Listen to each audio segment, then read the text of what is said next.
Hello. तो आज हम वेव ऑप्टिक्स कंप्लीट करेंगे। इससे पहले रे ऑप्टिक्स कंप्लीट कर चुके हैं, तो ऑप्टिक्स हमारा कंप्लीट हो जाएगा इस लेक्चर के बाद, और इसके बाद हम PYQs लेकर आएंगे। अगर इस लेक्चर को आप ध्यान से देखते हैं, अच्छे से इसे अपने ब्रेन में सेट करते हैं, और मैं पूरा प्रयास करूँगा कि ताकि ये आपको समझ में आए अच्छे से। वेव ऑप्टिक्स ये जो चैप्टर है, अगर आपने रे ऑप्टिक्स भी नहीं पढ़ा है तो भी ये आपको समझ में आ जाएगा, उससे ये इतना लिंक्ड नहीं है बिल्कुल भी, ठीक है। और स्टार्ट करते हैं। देखो, लाइट जो होती है उसकी अलग अलग नेचर होती है, अलग अलग कंडीशंस के हिसाब से, ठीक है। जैसे रे नेचर भी होती है लाइट की, वेव नेचर भी होती है, एक पार्टिकल नेचर भी होती है जो फोटो इलेक्ट्रिक इफेक्ट वगैरह में हम देखते हैं। रे नेचर कब होती है? जब ऑब्जेक्ट की जो डायमेंशन होती है वह लाइट की जो वेवलेंथ है उससे बड़ी होती है। जैसे कोई भी ऑब्जेक्ट है ना, और वह जो लाइट आ रही है उसकी वेवलेंथ से बड़ा ऑब्जेक्ट है, तब वह जो नेचर शो होगी वह रे नेचर होगी लाइट की, ठीक है। इसमें डायमेंशन बड़ी होगी वेवलेंथ से। वेव नेचर क्या होगी लाइट की? जिसमें ऑब्जेक्ट की डायमेंशन जो है, यानी कि ऑब्जेक्ट की जो साइज है वह वेवलेंथ के ही बराबर होगी, लगभग डायमेंशन जो है ऑब्जेक्ट की वेवलेंथ के बराबर होगी, तब वेव नेचर शो होगी। तो हम इसमें वेव ऑप्टिक्स के अंदर क्या पढ़ेंगे? हम वेव नेचर ही पढ़ेंगे वेव ऑप्टिक्स के अंदर। तो पहला जो है ये टर्म है वेव फ्रंट, इससे हमें अच्छे से अवगत हो जाना है, अच्छे से जान लेना है, क्योंकि इसी का बहुत ज़्यादा यूज है। वेव फ्रंट क्या है? Locus of all those point which vibrate in same phase. Wave front का एक प्रकार से इमेजिनरी लाइन्स हैं, इमेजिनरी पॉइंट्स, और एक बाउंड्री भी बोल सकते हैं, इमेजिनरी बाउंड्री है।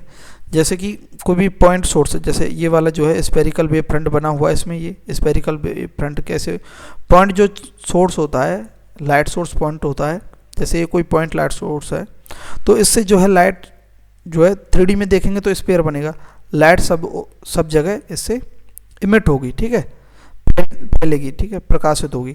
तो आप देखिए कि एक इमेजिनरी अगर आप पॉइंट लाइन बनाते हैं, ये इमेजिनरी मैंने सरफेस बना दी, तो इमेजिनरी ये क्या है? सरफेस है ना, पॉइंट नहीं है, इमेजिनरी सरफेस है।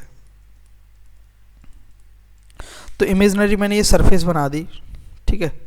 तो ये सरफेस जो है, इस पर जो पॉइंट हैं, जितने भी पॉइंट है, लोकस हैं, जो जितने भी स्थान है सेम डिस्टेंस पर, मान लेते हैं x डिस्टेंस पर है, यहाँ से सारे के सारे x डिस्टेंस पर है, तो वो सेम फेज में है, सेम फेज में वाइब्रेट करेंगे। सेम फेज में वाइब्रेट से मतलब है कि ये जो पॉइंट है ये जब आगे की ओर वाइब्रेट करेगा तो ये वाला पॉइंट है ये भी उसी टाइम पे आगे की तरफ वाइब्रेट करेगा, ये भी आगे की तरफ वाइब्रेट करेगा, ये भी आगे की तरफ वाइब्रेट करेगा।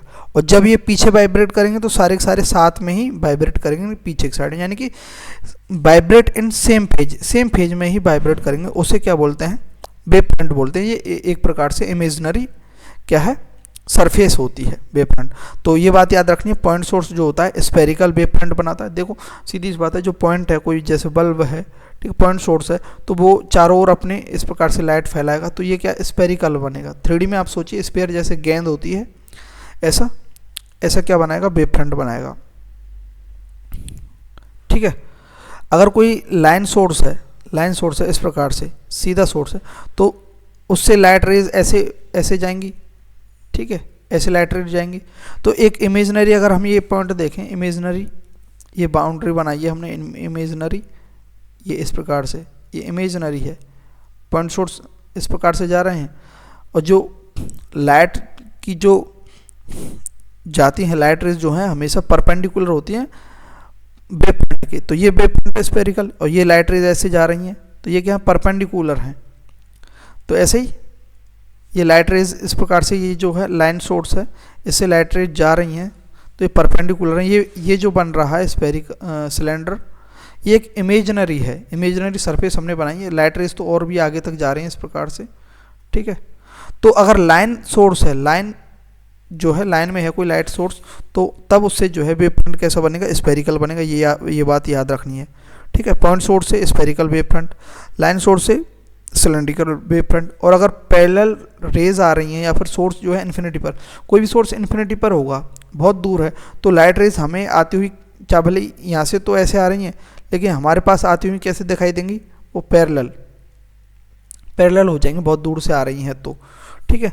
तो या तो कोई पॉइंट सोर्स या फिर कोई जो लाइट सोर्स है वह इन्फिनिटी पर है या फिर रेज पैरेलल आ रही हैं, तब उसमें वेव फ्रंट कैसे बनेगा, प्लेनर वेव फ्रंट बनेगा। और वेव फ्रंट जो है हमेशा जो लाइन होती हैं, लाइट रेज होती हैं, उनके परपेंडिकुलर होता है। तो ये वेव फ्रंट आपको याद रख लेने हैं कि सीधी सी बात है, आपको ये बात याद रखनी है कि पॉइंट सोर्स से स्फेरिकल वेव फ्रंट बनता है, लाइन सोर्स से मतलब सीधे जैसे रेखीय सोर्स है कोई ऐसे लाइन में है तो उससे क्या बनेगा, हमें सिलेंड्रिकल वेव फ्रंट बनेगा। और पैरेलल रेज आ रही हैं या फिर सोर्स इन्फिनिटी पर है तब उससे प्लेनर वेव फ्रंट बनेगा, यानी प्लेन के रूप में बनेगा, ठीक है। ये बात समझ में आई। वेव फ्रंट क्या है एक्चुअली में, एक प्रकार से इमेजिनरी सरफेस बन जाती है, कोई भी हम जो लाइट सोर्स है उसके चारों ओर हम मान लेते हैं, ठीक है।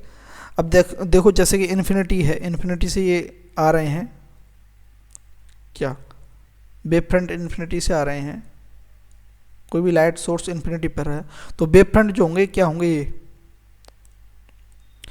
वेव फ्रंट जो होंगे ये एक तो क्या होंगे, अगर लाइट रेज पैरेलल हैं या फिर इन्फिनिटी पर तो वेव फ्रंट कैसे हैं, ये प्लेनर वेव फ्रंट हैं, देखो ऐसे हैं ये, ठीक है, प्लेन में है।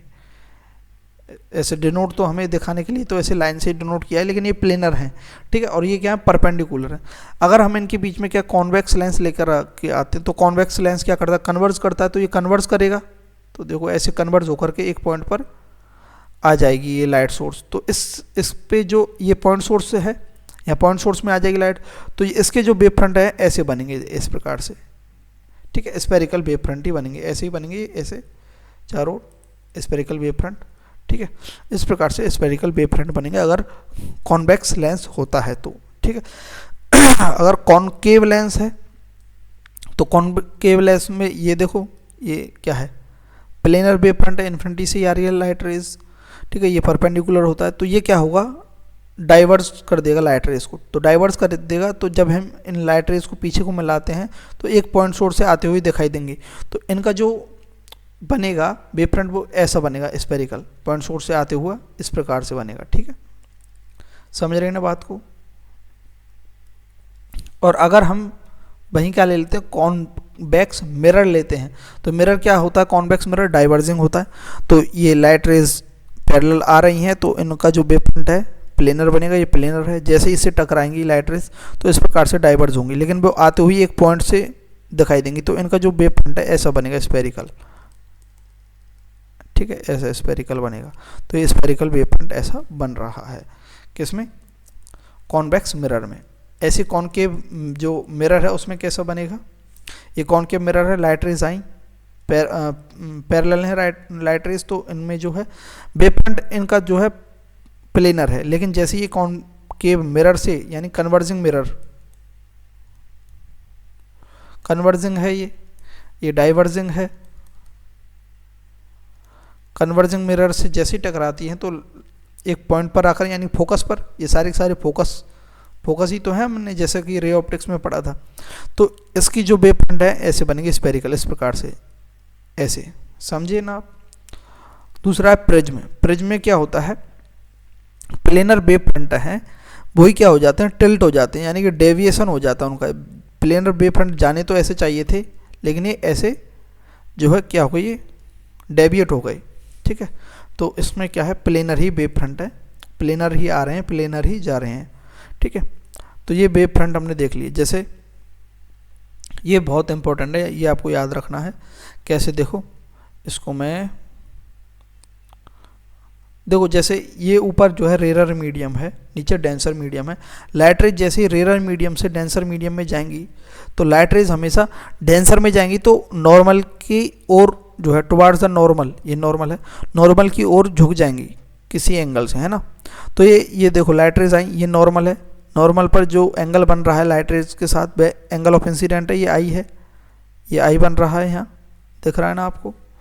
एक मिनट मैं इधर अलग से बता देता हूँ, देखो जैसे ये है, तो जैसे ये रेज आई, एक मिनट दूसरा लेता हूँ, जैसे ये कोई सरफेस है, ऊपर रेरर मीडियम है, ये नीचे डेंसर मीडियम है, जैसे लाइट रेज आई यहाँ पर और ये हमारा नॉर्मल है, तो लाइट रेज जानी तो ऐसे चाहिए थी, सीधी की सीधी, ठीक है, लेकिन ये डेंसर मीडियम में आने पर ऐसे हो जाती है, टुवार्ड्स द नॉर्मल हो जाती है। तो ये जो एंगल है ये एंगल ऑफ इंसिडेंट है, ये एंगल ऑफ रिफ्रैक्शन है, ठीक है। तो वही बात यहाँ पर है, ये एंगल ऑफ इंसिडेंट है आई, और ये एंगल ऑफ रिफ्रैक्शन है ये, ठीक है, यहाँ बना हुआ ये एंगल ऑफ रिफ्रैक्शन, ठीक है। और ये जो एंगल है, ये जो इसके साथ बना हुआ, ये कितना होगा?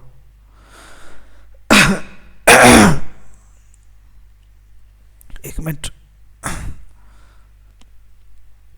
तो देखो ये जो है, ये जो प्लेन है ये प्लेनर है, ठीक है, ये वेव फ्रंट है। तो देखो ये जो है 90 डिग्री का एंगल बना रहा है ना रे के साथ, देखो ये बना रहा ना, बना रहा है। तो जब ये आई है, ये वाला आई है, तो ये कितना होगा? ये वाला एंगल, ये वाला, ये होगा 90 माइनस आई। जब ये वाला 90 माइनस आई है तो ये नॉर्मल के साथ ये वाली जो लाइन है ये भी तो 90 डिग्री बना रहा है, तो ये कितना होगा? ये वाला एंगल, तो ये वाला एंगल भी क्या होगा? आई हो जाएगा। सॉल्व करके देखें। देखो मैं इस वाले एरिए को, ये वाला जो है मैं इधर बना देता हूँ, ये वेव फ्रंट रहा एक, ठीक है, ये वेव फ्रंट रहा, ये वाला वेव फ्रंट इधर मैं बना देता हूँ, ये मैंने बना दिया। ये वेव फ्रंट जो है लाइट रेज ये आ रही है, इसके साथ 90 डिग्री बना रहा है एंगल। ये 90 डिग्री है, तो ये पूरा 90 डिग्री है, और ये आई है, तो ये वाला एंगल कितना होगा? ये वाला होगा 90 माइनस आई। तो बताओ ये वाला एंगल कितना होगा? ये वाला, देखो ये वाला एंगल हमें निकालना है, तो ये वाला निकालने के लिए ये नॉर्मल के साथ ये जो एंगल बन रहा है ये भी तो 90 है, तो इसमें क्या 90 माइनस आई प्लस इस एंगल को हम क्या मान लेते हैं? क्वेश्चन मार्क है तो x, ठीक है, इज इक्वल टू 90, ठीक है। तब इसको हम सॉल्व करेंगे तो x इज इक्वल टू क्या आ जाएगा? ये जो x है अननोन है, ये क्या आ जाएगा? उधर जाएगा ये तो i आ जाएगा, 90 से 90 कैंसिल हो जाएगा, और ये माइनस आई उधर प्लस हो जाएगा, तो ये i आ जाएगा। तो उसी कारण से ये इंसिडेंट एंगल ये है i है, और ये भी क्या होगा? i होगा। यानी कि समझे ना आप बात को? यानी कि ये वेव फ्रंट है, और ये जो क्या है, एक सरफेस है जो दो मीडियम को सेपरेट करती है, इधर रेयर इधर डेंसर। तो ये जो वेव फ्रंट है, ये क्या है? वेव फ्रंट है। वेव फ्रंट के साथ जो एंगल बन रहा है ये बन रहा है, ये आई है, और दूसरे वाला जो वेव फ्रंट है उसके साथ जो एंगल बन रहा है वो क्या है? आर है, एंगल ऑफ रिफ्रैक्शन। वो कैसे है? वो यहाँ से आप देखो सॉल्व कर सकते हैं। देखो एक मिनट, एक सेकेंड,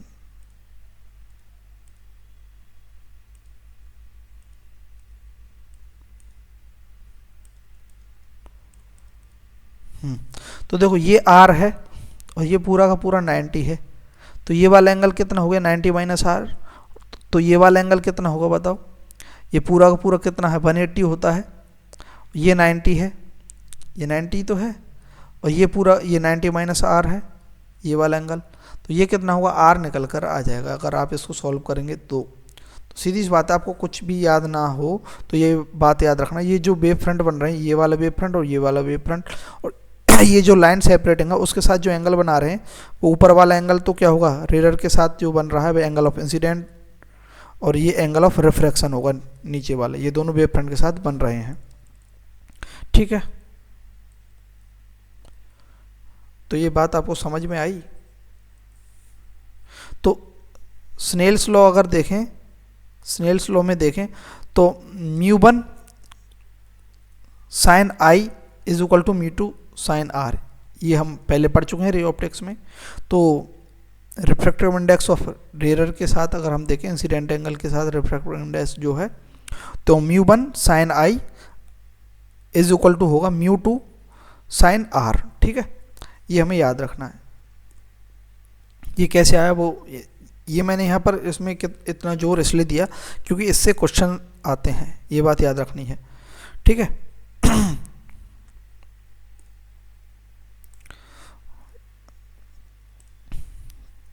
तो देखो यहाँ पर जो हमने अब तक पढ़ा है, देखा है, वो यहाँ लिखा हुआ है सारा का सारा।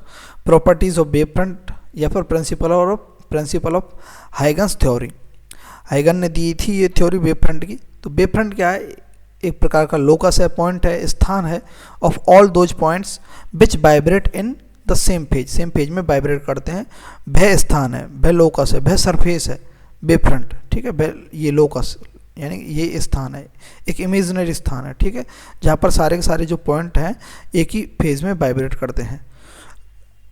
Light rays always perpendicular to wave front, जो वेव फ्रंट बनता है, ठीक है, जैसे कोई भी वेव फ्रंट है उस हमेशा परपेंडिकुलर होती हैं light rays. Time taken by light rays from one wave front to another wave front is equal, यानी कि मान लेते ये लाइट रेज जो है, एक मिनट, ये दो वेव फ्रंट बने हुए हैं, ये पॉइंट सोर्स है, एक वेव फ्रंट ये बना हुआ है, दूसरा वेव फ्रंट ये बना हुआ है। तो लाइट रेज जो है वेव फ्रंट फर्स्ट से सेकंड में जाने में जितना टाइम लगाएगी, ठीक है, one wave front to second wave front में सेम टाइम लगाएगी, जितना सेम टाइम लगेगा यहाँ से लाइट को जाने में, एक वेव फ्रंट से दूसरे वेव फ्रंट में सारे पॉइंट्स की, ठीक है, जितना टाइम यहाँ से लगेगा उतना ही यहाँ से लगेगा, सारी की सारी लाइट रेज, है ना। यानी कि ये नहीं कि जैसे इस पॉइंट से जो लाइट रेज जाएगी जितना टाइम यहाँ लगाएगी वो ही टाइम इस पॉइंट से इस पॉइंट पर जाने में लगाएगा, सेम टाइम लगेगा ये सबका। एक वेव फ्रंट से दूसरे वेव फ्रंट में जाने पर जो लाइट रेज हैं सेम टाइम लगाती हैं। समझे आप बात को या नहीं? जितने भी लाइट रेज निकल के जाएंगी ये फर्स्ट वेव फ्रंट से, ये मान लेते हैं ये फर्स्ट वेव फ्रंट है, ये सेकंड है, तो फर्स्ट से सेकंड में जाएंगे तो इक्वल टाइम में जाएंगी सारी की सारी लाइट रेज, ठीक है। All the point which lie on a wave front act like individual point source which are known as secondary wavelet. Secondary wavelets क्या होते हैं? जितने भी पॉइंट्स होते हैं वेव फ्रंट पर, जैसे कि ये कोई पॉइंट सोर्स है, पॉइंट सोर्स से जो ये वेव फ्रंट बनेगा, ये एक मिनट, ये पॉइंट सोर्स है और ये वेव फ्रंट है, तो ये जो वेव फ्रंट हैं यहाँ पर ये जो वेव फ्रंट बने ये खुद भी क्या है, एक पॉइंट सोर्स की तरह ही वर्क करेंगे खुद से।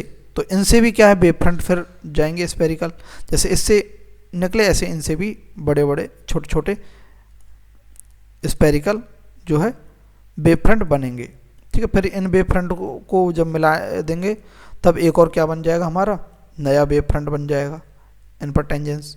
फिर यहाँ से फिर और छोटे छोटे और वेव फ्रंट बनेंगे, हर पॉइंट वेव फ्रंट की तरफ वर्क करेगा नया वेव फ्रंट की तरह, तो उन्हें क्या बोलेंगे, सेकेंडरी वेवलेट्स बोलेंगे। जैसे देखो यहाँ पर भी दिखाया गया, ये पॉइंट सोर्स है, ये लाइट रेज जा रही हैं, हमेशा परपेंडिकुलर रहेंगी।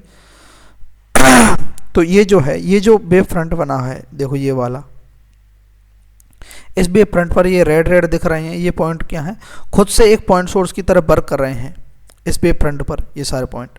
अब देखो इनमें जो है क्या है, स्पेरिकल जो है वेव फ्रंट, इन पॉइंट के स्पेरिकल वेव फ्रंट बन रहे हैं देखो ये, लेकिन ये अंदर वाले जो हैं ये गायब क्यों हो गए, क्योंकि इस ये जो सोर्स है इसकी इंटेंसिटी ज़्यादा है, उसके कारण ये क्लैश हो गए इसी के अंदर, तो ये अंदर नहीं दिख रहे हैं, बाहर की ओर दिखेंगे।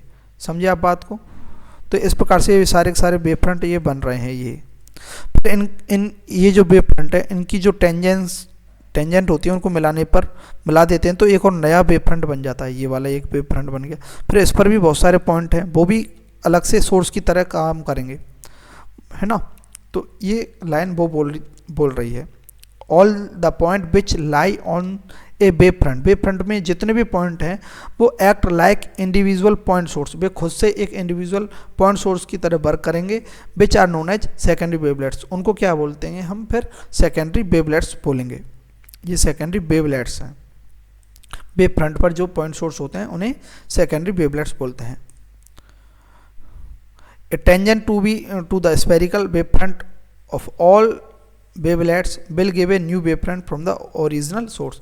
वही बात है मैंने अभी बताई थी कि जितने भी हम वेवलेट्स जो होती हैं सेकेंडरी वेवलेट्स हैं, उनको जब हम टेंजेंशियली अगर हम उन्हें कनेक्ट करेंगे तो एक नया वेव फ्रंट बन जाता है, ठीक है।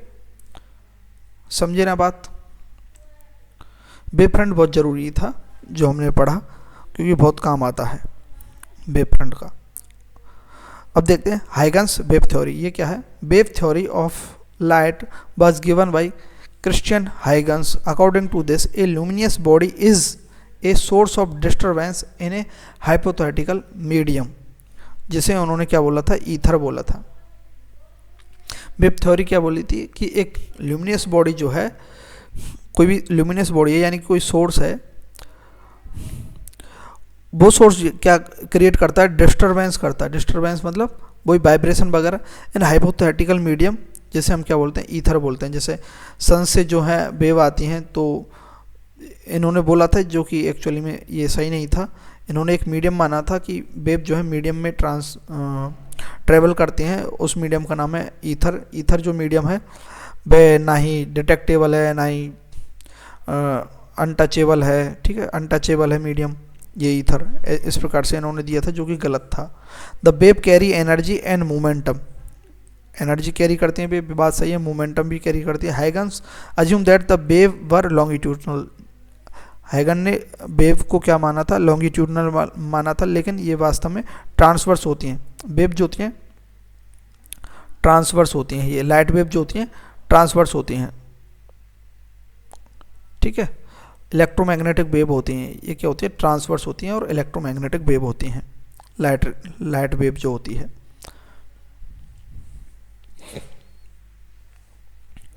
This theory explain successfully the phenomenon of interference, ये जो हाइगन्स की वेव थ्योरी है, इसने अच्छे से इंटरफेरेंस और डिफ्रैक्शन को अच्छे से जो है एक्सप्लेन किया था। Huygens theory fail to explain photoelectric effect and Compton's effect, इन दोनों इफेक्ट को एक्सप्लेन करने में फेल हो गई। ये बात याद रखनी है, कौन कौन से effect, photoelectric effect and Compton's effect. The wave theory introduce the concept of wave front, और इन्होंने क्या किया था, वेव थ्योरी के अंदर वेव फ्रंट का कॉन्सेप्ट लेकर के आए थे हाइगन्स, जो हम देख चुके हैं।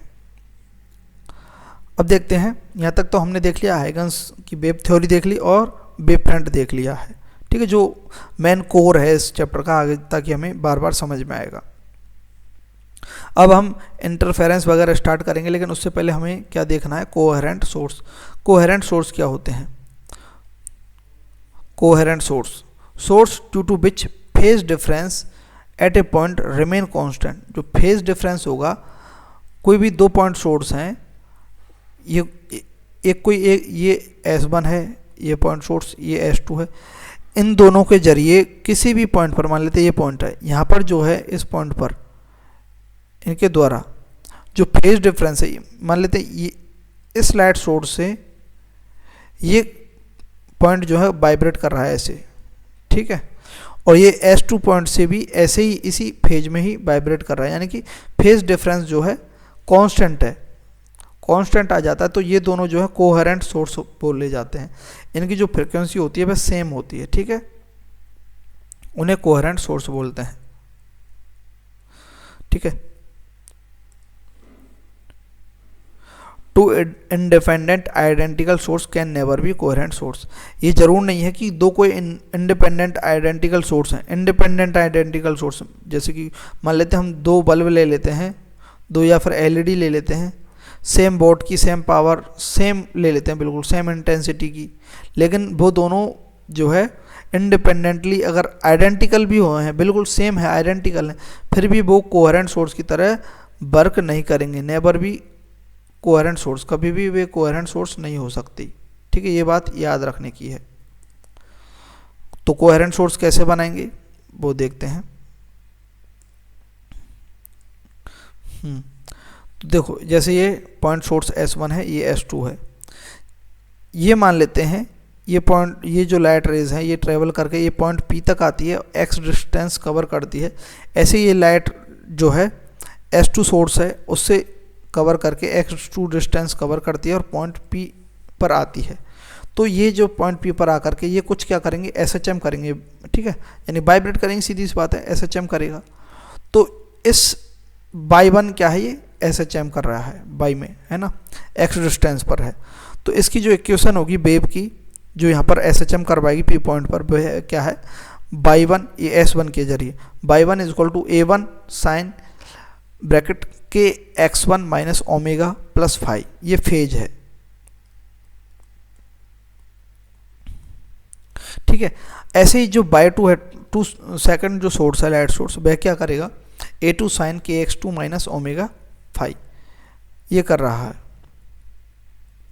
अब ये दोनों जो है पॉइंट सोर्स वाइब्रेट करवा रहे हैं, लेकिन एक्चुअली में देखो ये जो वाइब्रेट करेगा दो के हिसाब से नहीं करेगा, दोनों का जो नेट निकल कर आएगा उसके हिसाब से ये वाइब्रेट करेगा। ये पॉइंट पी सोर्स है, जो पी पॉइंट जो है वह इन दोनों सोर्स की वजह से अलग अलग कैसे वाइब्रेट करेगा, नहीं कर पाएगा अलग अलग, ठीक है। इन दोनों का जो नेट निकल कर आएगा, तो बाई नेट जो निकल कर आएगा, बाई नेट, ठीक है, उसके हिसाब से ये क्या करेगा, वाइब्रेट करेगा। तो बाई नेट क्या होगा, ए नेट साइन और phase of first SHM plus alpha, इन दोनों के बीच का जो एंगल होगा,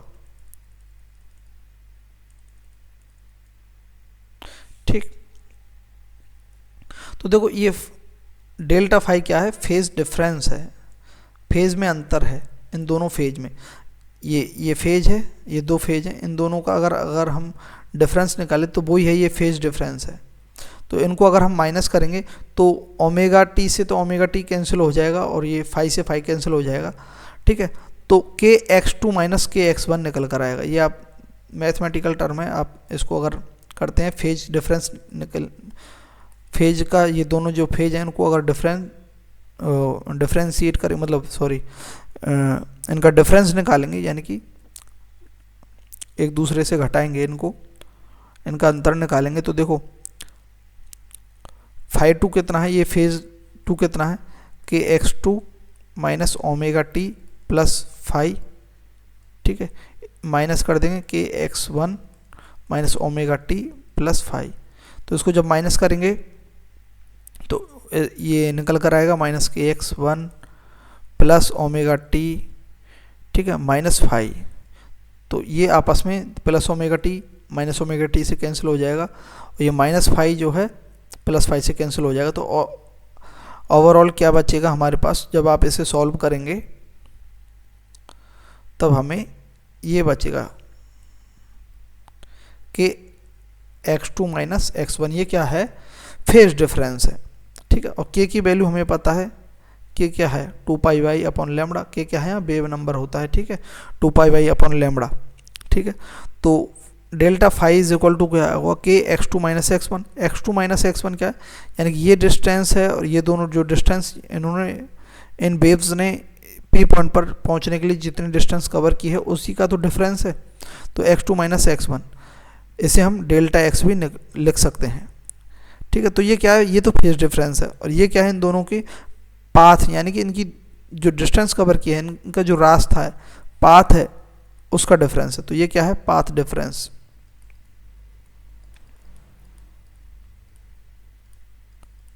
ये क्या है, पाथ डिफरेंस। तो K की वैल्यू हम 2 pi y upon lambda into delta X भी लिख सकते हैं। तो फाइनली ये हमारा आ गया, ये हमें याद रखना है, phase difference is equal to होता है 2 pi y upon lambda into delta X। ये बहुत इंपॉर्टेंट है ये फॉर्मूला, ठीक है। तो फेज डिफरेंस समझ में आया, समझ में भी नहीं आया हो तो भी आपको ये फॉर्मूला याद रखना है, क्योंकि क्वेश्चन इसी से हो जाएंगे। फॉर्मूला बेस है, बिल्कुल बहुत इजी है। ये जो है हम आपने वेव या SHM मैंने पढ़ा दिया, उसमें अगर आप देखेंगे तो ये क्या है, वेव इक्वेशन है, ठीक है, यानी वेव कैसे ट्रेवल कर रही है बाई डायरेक्शन में, है ना, किस पोजीशन पर ट्रेवल कर रही है। तो ये वो इक्वेशन है, वेव इक्वेशन, उससे हमें फाइनली हमें ये निकल कर आ गया फेज डिफरेंस।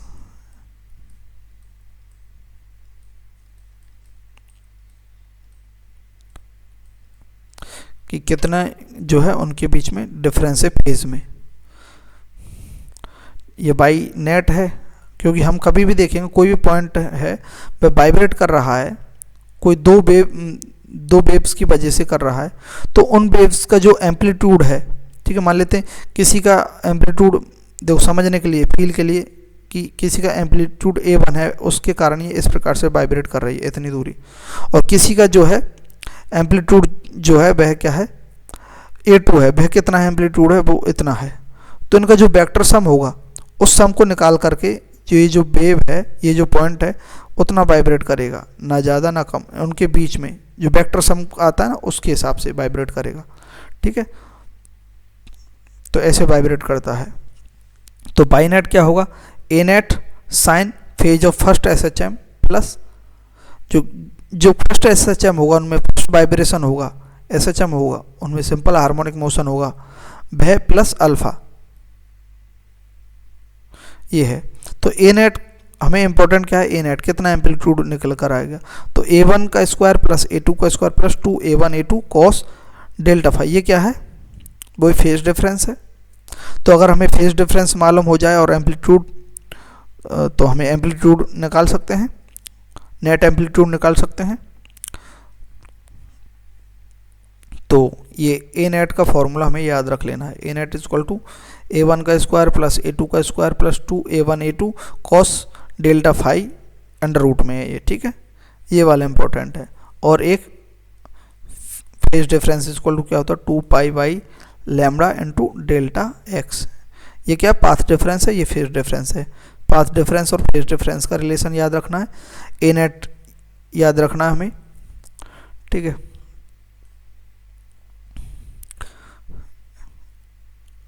अब आते हैं हम किस पर, इंटरफेरेंस पर। ये हम समझ लिया है, path difference, phase difference, interference क्या होता है, इंपॉर्टेंट है। उससे पहले हमने जो भी है, जो भी मेन टर्म है यूज आएंगी आगे, वो हमने देख लिया।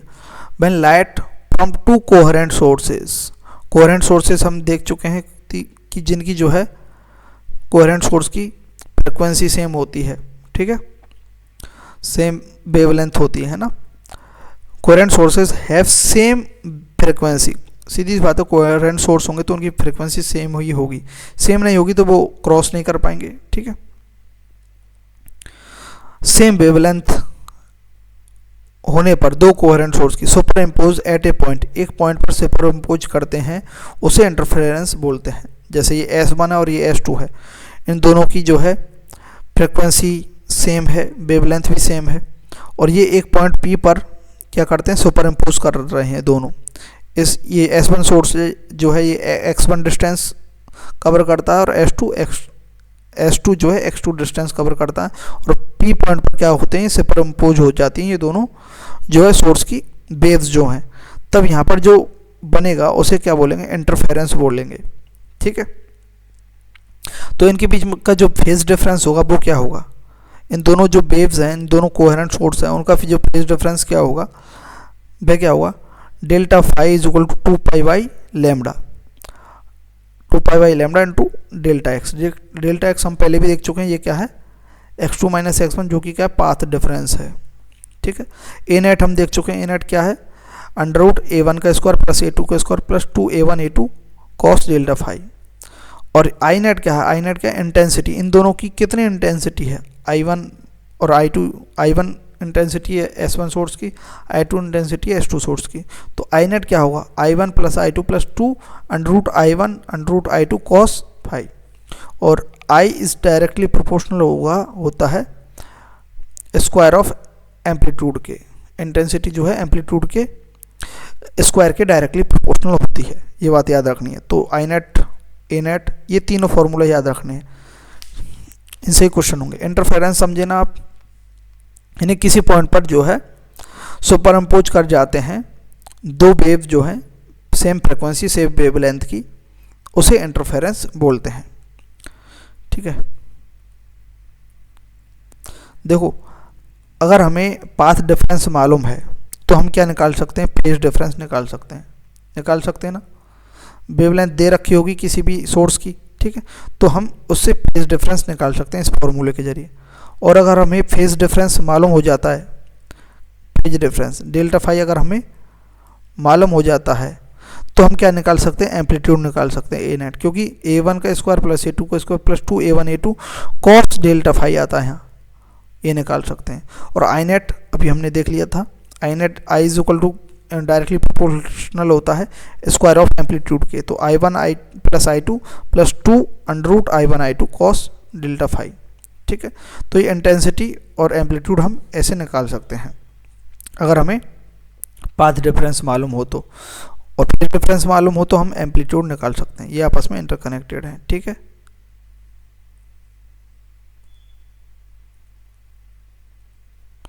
नेक्स्ट देखते हैं, जनरली हम देखते हैं आई नेट का फॉर्मूला है, ये हमें याद रख लेना है। ये आई नेट है। जनरल में हमें अगर दे रखा I1 I2, मान ले तो कोई भी दो कोहेरेंट सोर्स हैं, हमें क्वेश्चन में अगर दे रखा है इन कोहेरेंट सोर्स की इंटेंसिटी I1 I2 दे रखी है तो हम I1 I2 मानेंगे। और अगर क्वेश्चन में हमें नहीं दे रखा है कि इंटेंसिटी कितनी है तो हम हमेशा इनकी जो इंटेंसिटी है इक्वल मानेंगे, I1 is equal to I2 मानेंगे। और जब I1 is equal to I2 मानेंगे तब हमें जो फॉर्मूला लगाना है आई नेट का वो क्या लगाना है, वो ये लगाना है, if I1 is equal to I2 हो जाता है तो I net is equal to होगा 4i cos square delta phi upon 2। ये कैसे आया, ये मैथमेटिकल टर्म है, इसको सॉल्व करने पर आएगा। अगर I1 और I2 ये सब आई रख देंगे हम,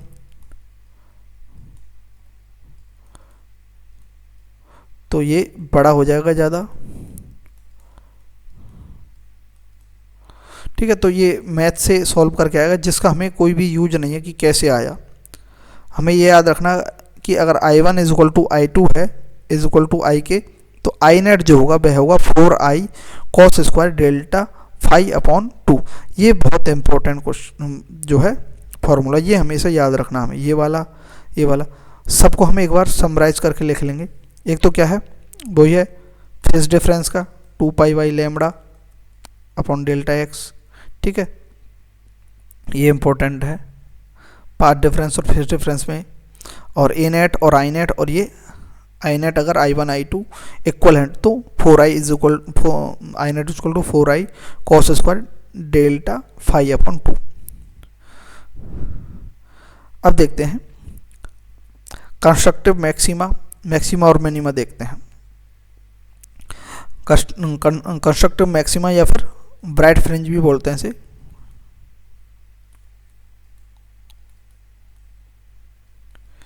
ठीक है, अगर जो है जो लाइट रेज जो हैं अगर एक ही जगह पर बन रही हैं, कंस्ट्रक्ट हो रही हैं, तो क्या बनेगा, ब्राइट फ्रिंज बनेगा और मैक्सिमा बनेगा।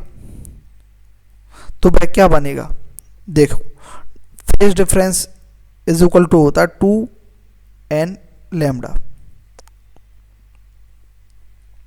ये कैसे निकल कर आया, देखो जहाँ इंटेंसिटी ज़्यादा होगी तो वहाँ ब्राइटनेस ज़्यादा ही होगी, ठीक है। तो I का फॉर्मूला क्या होता है, I1 plus I2 plus 2 under root I1 I2 cos delta phi, ठीक है। तो ये मैक्सिमम कब होगा I, जब यहाँ cos की वैल्यू क्या होगी, 1 होगी। तो cos की वैल्यू 1 होगी, 1 कब होगी, cos थीटा की वैल्यू 1 कब होगी, जब यहाँ फाई की वैल्यू क्या होगी, cos 0 इज इक्वल टू क्या होता है, 1 होता है ना, cos 0 1 होता है। तो हम बोल सकते हैं cos 180 भी क्या होगा, 1 होगा। लेकिन cos 180 तो क्या होता है, -1 होता है। तो और क्या क्या है जो cos क्या है, cos की वैल्यू जो है 1 आ जाती है। cos 2 पाई जो होगा वह 1 होगा, cos 4 पाई होगा वह भी 1 होगा, ठीक है। तो ये 1 की वैल्यू आ जाएगी। तो ये क्या है, 2 के मल्टीपल में है। तो 2n पाई जो होगा, ये फाई की वैल्यू अगर 2n पाई होगा तो इंटेंसिटी मैक्सिमम आएगी, तो मैक्सिमा बनेगा। समझे आप ये बात या नहीं। देखो जैसे ये कोई भी सोर्स है, 2 सोर्स हैं, ठीक है। इन सोर्स से ये स्क्रीन है, इस स्क्रीन पर ये लाइट रेज आ रही हैं इस प्रकार से। तो ऐसे भी जाएंगी, ऐसे भी जाएंगी, इस प्रकार से जा रही हैं। और एक ये बीच में भी जाएगी, बीच में तो क्या बनेगा, सेंट्रल मैक्सिमा बनेगा, ठीक है। तो ये जो बनेंगी कब, इंटेंसिटी कब ज़्यादा होगी, हाईएस्ट इंटेंसिटी कब होगी, ठीक है। तो उनका जो जब इंटेंसिटी, जब ये जो फेज डिफरेंस है ये किस में होगा, 2 पाई 4 पाई, ठीक है, पाई 180 है ना, या फिर 0 सॉरी 0, 2 पाई, 4 पाई इसमें होता है, तब क्या होगा, इंटेंसिटी मैक्सिमम होगी। तो फ्रिंज कैसा बनेगा, ब्राइट बनेगा। ब्राइट फ्रिंज कोई क्या बोलते हैं, मैक्सिमा बोलते हैं, समझे। ठीक है, तो ये कब होगा, जब हम फाई की वैल्यू, डेल्टा फाई की वैल्यू ये होगी 2 पाई, 4 पाई, एन पाई, तो delta phi is equal to 2 n pi होगा। तब क्या बनेगा, डेल्टा फाई की वैल्यू 2 एन पाई होगा, तब क्या बनेगा, ब्राइट फ्रिंज या मैक्सिमा बनेगा। तो यहाँ एन की वैल्यू हम कहाँ से स्टार्ट करते हैं, 0, 1, 2, 3, ठीक है, और सो ऑन आगे। तो अगर एन की वैल्यू 0 रखेंगे, यहाँ एन की वैल्यू अगर 0 रखते हैं तो क्या ये 0 हो जाएगा। तो डेल्टा फाई अगर 0 रखेंगे, एंगल जो है फेज डिफरेंस अगर 0 होगा, 0 फेज डिफरेंस होगा, तब क्या होगा, सेंट्रल मैक्सिमा बनेगा। एक मिनट, समझे। तो मैंने जो समझाया वो आप समझे ना। तो phase difference is equal to, ये फॉर्मूला हम पहले देख चुके हैं, delta phi is equal to 2 pi lambda upon lambda into delta x, है ना। ये फेज डिफरेंस का फॉर्मूला है। तो फेज डिफरेंस जो है हम देख चुके हैं, मैक्सिमा के लिए फेज डिफरेंस क्या होगा, 2n पाई होगा फेज डिफरेंस, इतने एंगल का डिफरेंस होगा, ठीक है। तब क्या बनेगा, मैक्सिमा, यानी कि ब्राइट फ्रिंज बनेगा। मैक्सिमा मतलब यहाँ क्या है, ब्राइट फ्रिंज।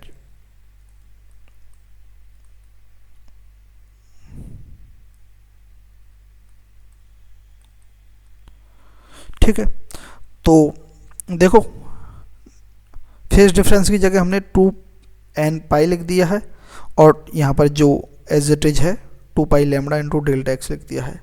तो हम यहाँ से क्या है, पाथ डिफरेंस की वैल्यू निकाल सकते हैं। तो path difference delta x is equal to क्या होगा बताओ, 2n pi into lambda upon 2 pi. तो 2 पाई से 2 पाई कैंसिल हो गया, तो पाथ डिफरेंस क्या होगा, n लैम्डा। n लैम्डा क्या हो जाएगा, पाथ डिफरेंस। अगर n की वैल्यू हम यहाँ 0 लिखेंगे, n की वैल्यू अगर 0 है तो पाथ डिफरेंस क्या होगा, 0 होगा। यानी कि पाथ का जो डिफरेंस है, कैसे देखो, जैसे एक ये पॉइंट सोर्स है, एक ये पॉइंट सोर्स है, यहाँ ये स्क्रीन है, ठीक है, यहाँ से एक लाइट रेज जा रही है, ओ सॉरी वेव जा रही है, एक वेव यहाँ से जा रही है। तो यहाँ पर मान लेते हैं अगर इनके बीच का जो फेज डिफरेंस है वह 0 है, 0 फेज डिफरेंस है यहाँ पर, ठीक है, ये S1 है, S2 है, तो 0 फेज डिफरेंस है, तो n इज इक्वल टू 0 पर फेज डिफरेंस 0 होगा। तो n इज इक्वल टू 0 अगर यहाँ रखेंगे तो पाथ डिफरेंस भी क्या आ रहा है, 0 आ रहा है। तो 0 यहाँ पाथ डिफरेंस, यानी कि ये x1 दूरी और ये x2 दूरी, इन दोनों का अगर हम पाथ का डिफरेंस निकालें x2 माइनस x1, तो वह क्या होगा, 0, यानी कि ये दोनों ने जो दूरी तय की है यहाँ तक पहुँचने में सेम। अब मान लेते हैं हम क्या है, इस पॉइंट पर, ये पॉइंट P है, ठीक है, इस पॉइंट पर ये दोनों वेव गई, ठीक है। तो इसने x2 दूरी तय की, इसको हटा देता हूँ मैं, इसने x2 x1 दूरी तय की पॉइंट P के लिए, ठीक है। तो n1 अगर यहाँ रखते हैं हम, तो फेज डिफरेंस क्या होगा, फेज डिफरेंस होगा 1 रखते हैं तो 2 पाई होगा यहाँ फेज डिफरेंस। पाथ डिफरेंस क्या होगा, n की वैल्यू 1 रखेंगे तो लैम्डा ही होगा, 1 रख देंगे n की वैल्यू, तो पाथ डिफरेंस क्या होगा, लैम्डा होगा, जितनी उसकी वेवलेंथ है उसके इक्वल ही होगा पाथ डिफरेंस। समझे या नहीं, ठीक है। तो ये फॉर्मूला आपको याद रख लेना है कि फेज डिफरेंस जो होता है मैक्सिमा के लिए, फेज डिफरेंस का मतलब हमें कैसे निकाला, फेज डिफरेंस 0 कहाँ होगा, जहाँ सबसे ज़्यादा चमक होगी, यानी कि जहाँ फेज डिफरेंस बिल्कुल 0 होगा तो इंटेंसिटी ज़्यादा होगी, सबसे ज़्यादा इंटेंसिटी कहाँ होगी, जहाँ फेज डिफरेंस 0 होगा। वह कहाँ पर होता है, सेंट्रल मैक्सिमा पर होता है। समझिए आप बात। धीरे धीरे जो है इंटेंसिटी ऊपर नीचे, सेंट्रल मैक्सिमा पर सबसे ज़्यादा, उसके ऊपर कम, उसके नीचे कम, फिर उसके ऊपर और कम, उसके नीचे और कम। तो ये क्या है, हम n की वैल्यू रखते जाएंगे और फेज डिफरेंस की वैल्यू हमें आती जाएगी। जहाँ फेज डिफरेंस की वैल्यू 0 है वहाँ मैक्सिमा होगा। तो phase difference is equal to क्या होगा, delta phi is equal to क्या होगा, 2n पाई होगा, ठीक है। और पाथ डिफरेंस क्या निकल कर आया हमें मैक्सिमा के लिए, ये इंटरफेरेंस में पढ़ रहे हैं हम, delta x is equal to n lambda. तो हमें ये फॉर्मूला तो याद है ही, याद हो गया है, हो गया होगा अब तक आपको। एक ये याद रखना है और एक ये path difference is equal to n lambda होता है, और एन की वैल्यू 0 से ही स्टार्ट हो रही है। ठीक है, जैसे कंस्ट्रक्टिव मैक्सिमा जो पॉइंट है, जैसे एन इज इक्वल टू 0 रखेंगे तो पाथ डिफरेंस भी 0 ही आएगा। क्यों आएगा? देखो यहाँ लिख देता हूँ फॉर्मूला 2n पाई, और पाथ डिफरेंस क्या होगा? n लैम्बडा होता है। तो n की वैल्यू अगर 0 रखेंगे तो पाथ डेल्टा x की वैल्यू भी 0 आएगी, तो वहाँ क्या होगा? सेंट्रल मैक्सिमा होगा।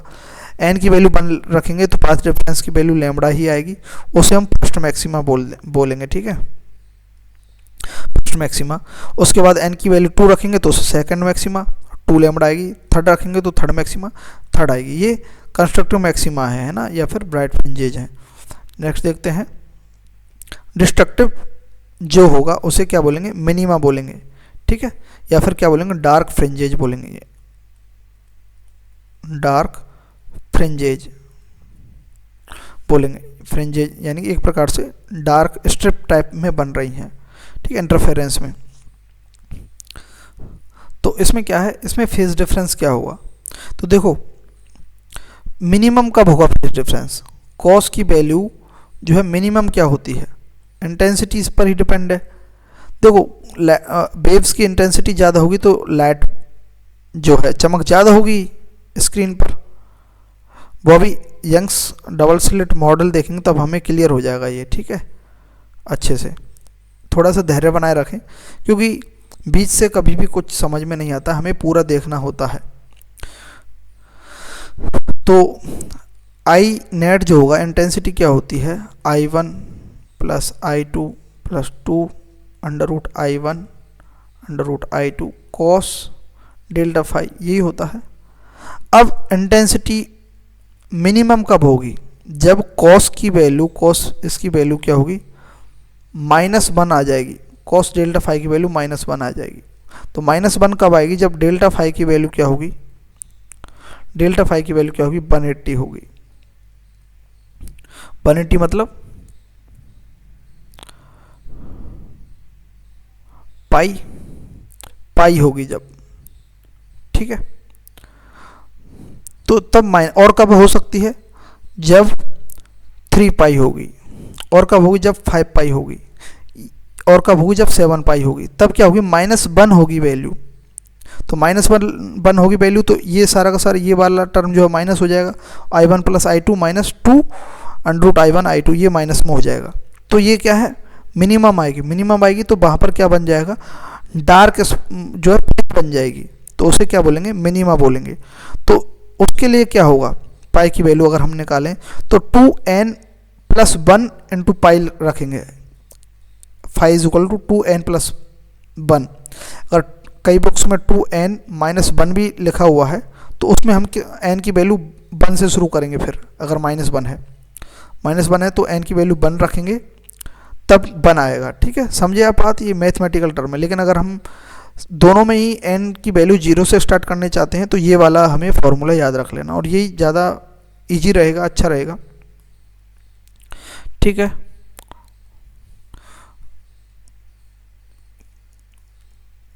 Dark fringe. ठीक है, तो यहाँ पर क्या है? मिनिमा के अंदर जो फेज डिफरेंस है उसका फॉर्मूला क्या होगा? 2n प्लस 1 पाई, ये फेज डिफरेंस निकलेगा मिनिमा के अंदर। फेज डिफरेंस हमें किससे रिलेट करके निकाल रहे हैं? इंटेंसिटी। इंटेंसिटी ज़्यादा होगी तो चमक ज़्यादा होगी, कम होगी मिनिमम होगी तो कम होगी, डार्क होगी, गहरी होगी। ठीक है, तो फेज डिफरेंस ये निकल कर आ गया मिनिमा के लिए। फेज डिफरेंस की वैल्यू अगर n इज इक्वल टू 0 रखेंगे तो क्या आएगी हमारी? बताओ, पाई आ जाएगी। n इज इक्वल टू 1 रखेंगे तो क्या आ जाएगी? 3 पाई आ जाएगी। देखो रख के देखो, यहाँ n इज इक्वल टू 2 रखेंगे तो क्या आ जाएगी? 5 पाई आ जाएगी। 2 2 जब 4 प्लस 1 5। ठीक है, समझे ना बात? और ये हमें मालूम ही है फेज डिफरेंस और पाथ डिफरेंस में जो रिलेशन है। Phase difference delta phi is equal to 2 pi lambda into delta x, ये कैसे आया हमने स्टार्टिंग में देख लिया है। ठीक है, ये नोट्स टेलीग्राम पर मिल जाएंगे, अच्छे से 1-2 बार पढ़ेंगे तो अच्छे से क्लियर हो जाएगा, सारे क्वेश्चंस लग जाएंगे। 2n पाई प्लस पाई, ये फेज डिफरेंस की जगह हमने ये रख दिया है। जो हम वैल्यू निकाल कर लाए मिनिमा के लिए, 2n plus 1 bracket pi is equal to 2 pi by lambda into delta x. हमें क्या निकालना है, डेल्टा एक्स निकालना है। तो delta x is equal to क्या होगा, देखो 2n plus 1 pi into lambda upon 2 pi. तो पाई से पाई कैंसिल हो जाएगा, तो यहाँ क्या बचा, delta x is equal to क्या बचा, 2n plus 1 into lambda by 2। तो यहाँ पाथ डिफरेंस मिनिमा के लिए ये पाथ डिफरेंस है, तो मिनिमा के लिए ये पाथ डिफरेंस है। n की वैल्यू अगर 0 रखेंगे तो मिनिमा क्या जो पाथ डिफरेंस होगा लैम्डा बाई 2 होगा। देखो तो अगर डिस्ट्रक्टिव में क्या है, कोई सेंट्रल मिनिमा वगैरह कुछ नहीं होता, सेंट्रल मैक्सिमा तो होता है, लेकिन डिस्ट्रक्टिव में मिनिमा के अंदर फर्स्ट मिनिमा से स्टार्ट होता है। तो n इज इक्वल टू 0 रखेंगे तो फर्स्ट मिनिमा होगा। वहाँ पर n इज इक्वल टू 0 पर सेंट्रल मैक्सिमा था, सेंट्रल मैक्सिमा था। n इज इक्वल टू 1 पर फर्स्ट मैक्सिमा था, लेकिन यहाँ n इज इक्वल टू 0 पर ही क्या है, फर्स्ट मिनिमा है। समझे, थोड़ा सा धैर्य रखें, ठीक है। बस ये टर्म्स आपको आनी चाहिए, उसके बाद सारा क्लियर है। n इज इक्वल टू 1 रखेंगे तो 3 लैम्डा बाई 2 आएगा second minima. n is equal to 2 रखेंगे तो 5 लैम्डा बाई 2 आएगा, ठीक है। n इज इक्वल टू 3 तो 7 लैम्डा बाई 2 आएगा, ये फोर्थ मिनिमा होगा। n इज इक्वल टू 3 रखेंगे तो ये समझ में आया। अब देखो यहाँ थोड़ा सा कंपेरिजन है, मैक्सिमा मिनिमा। मैक्सिमा का जो पाथ डिफरेंस है, पाथ डिफरेंस है n लैम्डा होगा। पाथ डिफरेंस है मतलब आप फिर अगर भूल गए हो फिर से एक बार याद दिला लेता हूँ। दो सोर्स हैं, कोहेरेंट सोर्स है S1 S2, ये मान लेते हैं ये स्क्रीन है, ठीक है। तो यहाँ पर ये कोई पॉइंट P है, इस पॉइंट P पर यहाँ से और यहाँ से जो है वेव्स ट्रेवल करेंगे, इसने x1 दूरी x2 दूरी, तो इनके जो बीच में देखो ये जो पाथ डिफरेंस है, ये पाथ डिफरेंस है, इतना ये पाथ में डिफरेंस आया, ये कम पाथ चली, ये ज़्यादा पाथ चली, तो इनको पहुंचने में जो डिस्टेंस हुई, उनका जो डिफरेंस है उसे पाथ डिफरेंस बोलते हैं। तो मैक्सिमा मिनिमा क्या होता है, जहाँ पर क्या है, फ्रिंजेज जो हैं कंस्ट्रक्ट होती हैं, एक के ऊपर दूसरी फ्रिंजेज आती हैं, मैक्सिमा होता है, ठीक है। तो उसमें पाथ डिफरेंस क्या निकालेंगे हम मैक्सिमा में, वो होगा n लैम्डा होगा। मैक्सिमा में पाथ डिफरेंस n लैम्डा होगा, मिनिमा में पाथ डिफरेंस क्या होगा, 2n प्लस लैम्डा बाई 2 होगा, ठीक है। पाथ डिफरेंस अगर 0 है तो क्या होगा, सेंट्रल मैक्सिमा होगा। पाथ डिफरेंस 0 है तो सेंट्रल मैक्सिमा होगा, ठीक है। यहाँ पर n इज इक्वल टू 0 पर सेंट्रल मैक्सिमा होगा, n इज इक्वल टू 0। यहाँ n इज इक्वल टू 0 पर जो है पाथ डिफरेंस क्या होगा, लैम्डा बाई 2 होगा, लैम्डा बाई 2 होगा, जो क्या होगा, फर्स्ट मिनिमा होगा, ठीक है। पाथ डिफरेंस जो है लैम्डा के इक्वल कब होगा, जब n इज इक्वल टू 1 रखेंगे तो उसे बोलेंगे first maxima. n is equal to 2 पर लैम्डा 2 लैम्डा हो जाएगा सेकंड मैक्सिमा। यहाँ n इज इक्वल टू 1 पर क्या होगा, 3 लैम्डा बाई 2 हो जाएगा, जो सेकंड मिनिमा होगा। n इज इक्वल टू 1 पर सेकंड मिनिमा होगा मिनिमा के अंदर। वो चीज़ें हम पढ़े हैं, जो मैक्सिमा के अंदर इंटेंसिटी मैक्सिमम होगी, मिनिमा के अंदर इंटेंसिटी मिनिमम होगी, तभी तो डार्क देखेगा, है ना। और पाथ डिफरेंस वही n लैम्डा, इसमें पाथ डिफरेंस जो है 2n प्लस 1 लैम्डा बाई 2। यहाँ फेज डिफरेंस जो होगा 2n पाई होगा, यहाँ फेज डिफरेंस 2n प्लस 1 पाई होगा, ठीक है। या आई मैक्सिमम, इंटेंसिटी मैक्सिमम क्या होगी, यहाँ पर मैक्सिमम इंटेंसिटी के लिए क्या होगा, कॉस उसकी वैल्यू जो है कॉस फाई की वैल्यू अगर 0 कर देंगे तो क्या बचेगा, I1 प्लस I2 का होल स्क्वायर हो जाएगा, आई मैक्स, ये बात याद रखनी है। आई मैक्सिमम क्या होगा इसमें, I1 प्लस I2 का होल स्क्वायर होगा, ठीक है। क्योंकि कॉस 0 की वैल्यू क्या हो जाएगी, 1 हो जाएगी। देखो मैं यहाँ लिख देता हूँ, वो फॉर्मूला आपको क्लियर हो जाएगा। आई नेट इज इक्वल टू क्या होता है, I1 plus I2 plus 2 under root I1 I2 और cos delta phi. Cos delta phi की वैल्यू अगर हम क्या रख देते हैं, डेल्टा फाई की वैल्यू अगर हम 0 रख देंगे, ठीक है, 0 रख देंगे तो क्या हो जाएगा, कॉस 0 की वैल्यू 1 हो जाएगी, तो ये यहाँ से ऐसे मल्टीप्लाई होकर ये हो जाएगा। तो ये जो फॉर्मूला बनेगा a प्लस बी का होल स्क्वायर बनेगा ना, a square plus b square plus 2ab, ठीक है। तो आई मैक्सिमम जो होगा क्या होगा, देखो मैथ की ज़्यादा टर्म हम यहाँ यूज नहीं लेंगे क्योंकि टाइम वेस्ट होगा। तो आई मैक्सिमम क्या होगा, मैक्सिमा के अंदर √I1 + I2 का होल स्क्वायर होगा, ठीक है। और अगर I1 = I2 है तो आई मैक्सिमम क्या होगा, यहाँ 4i होगा, ये बात याद रखनी है, आई मैक्सिमम 4i होगा।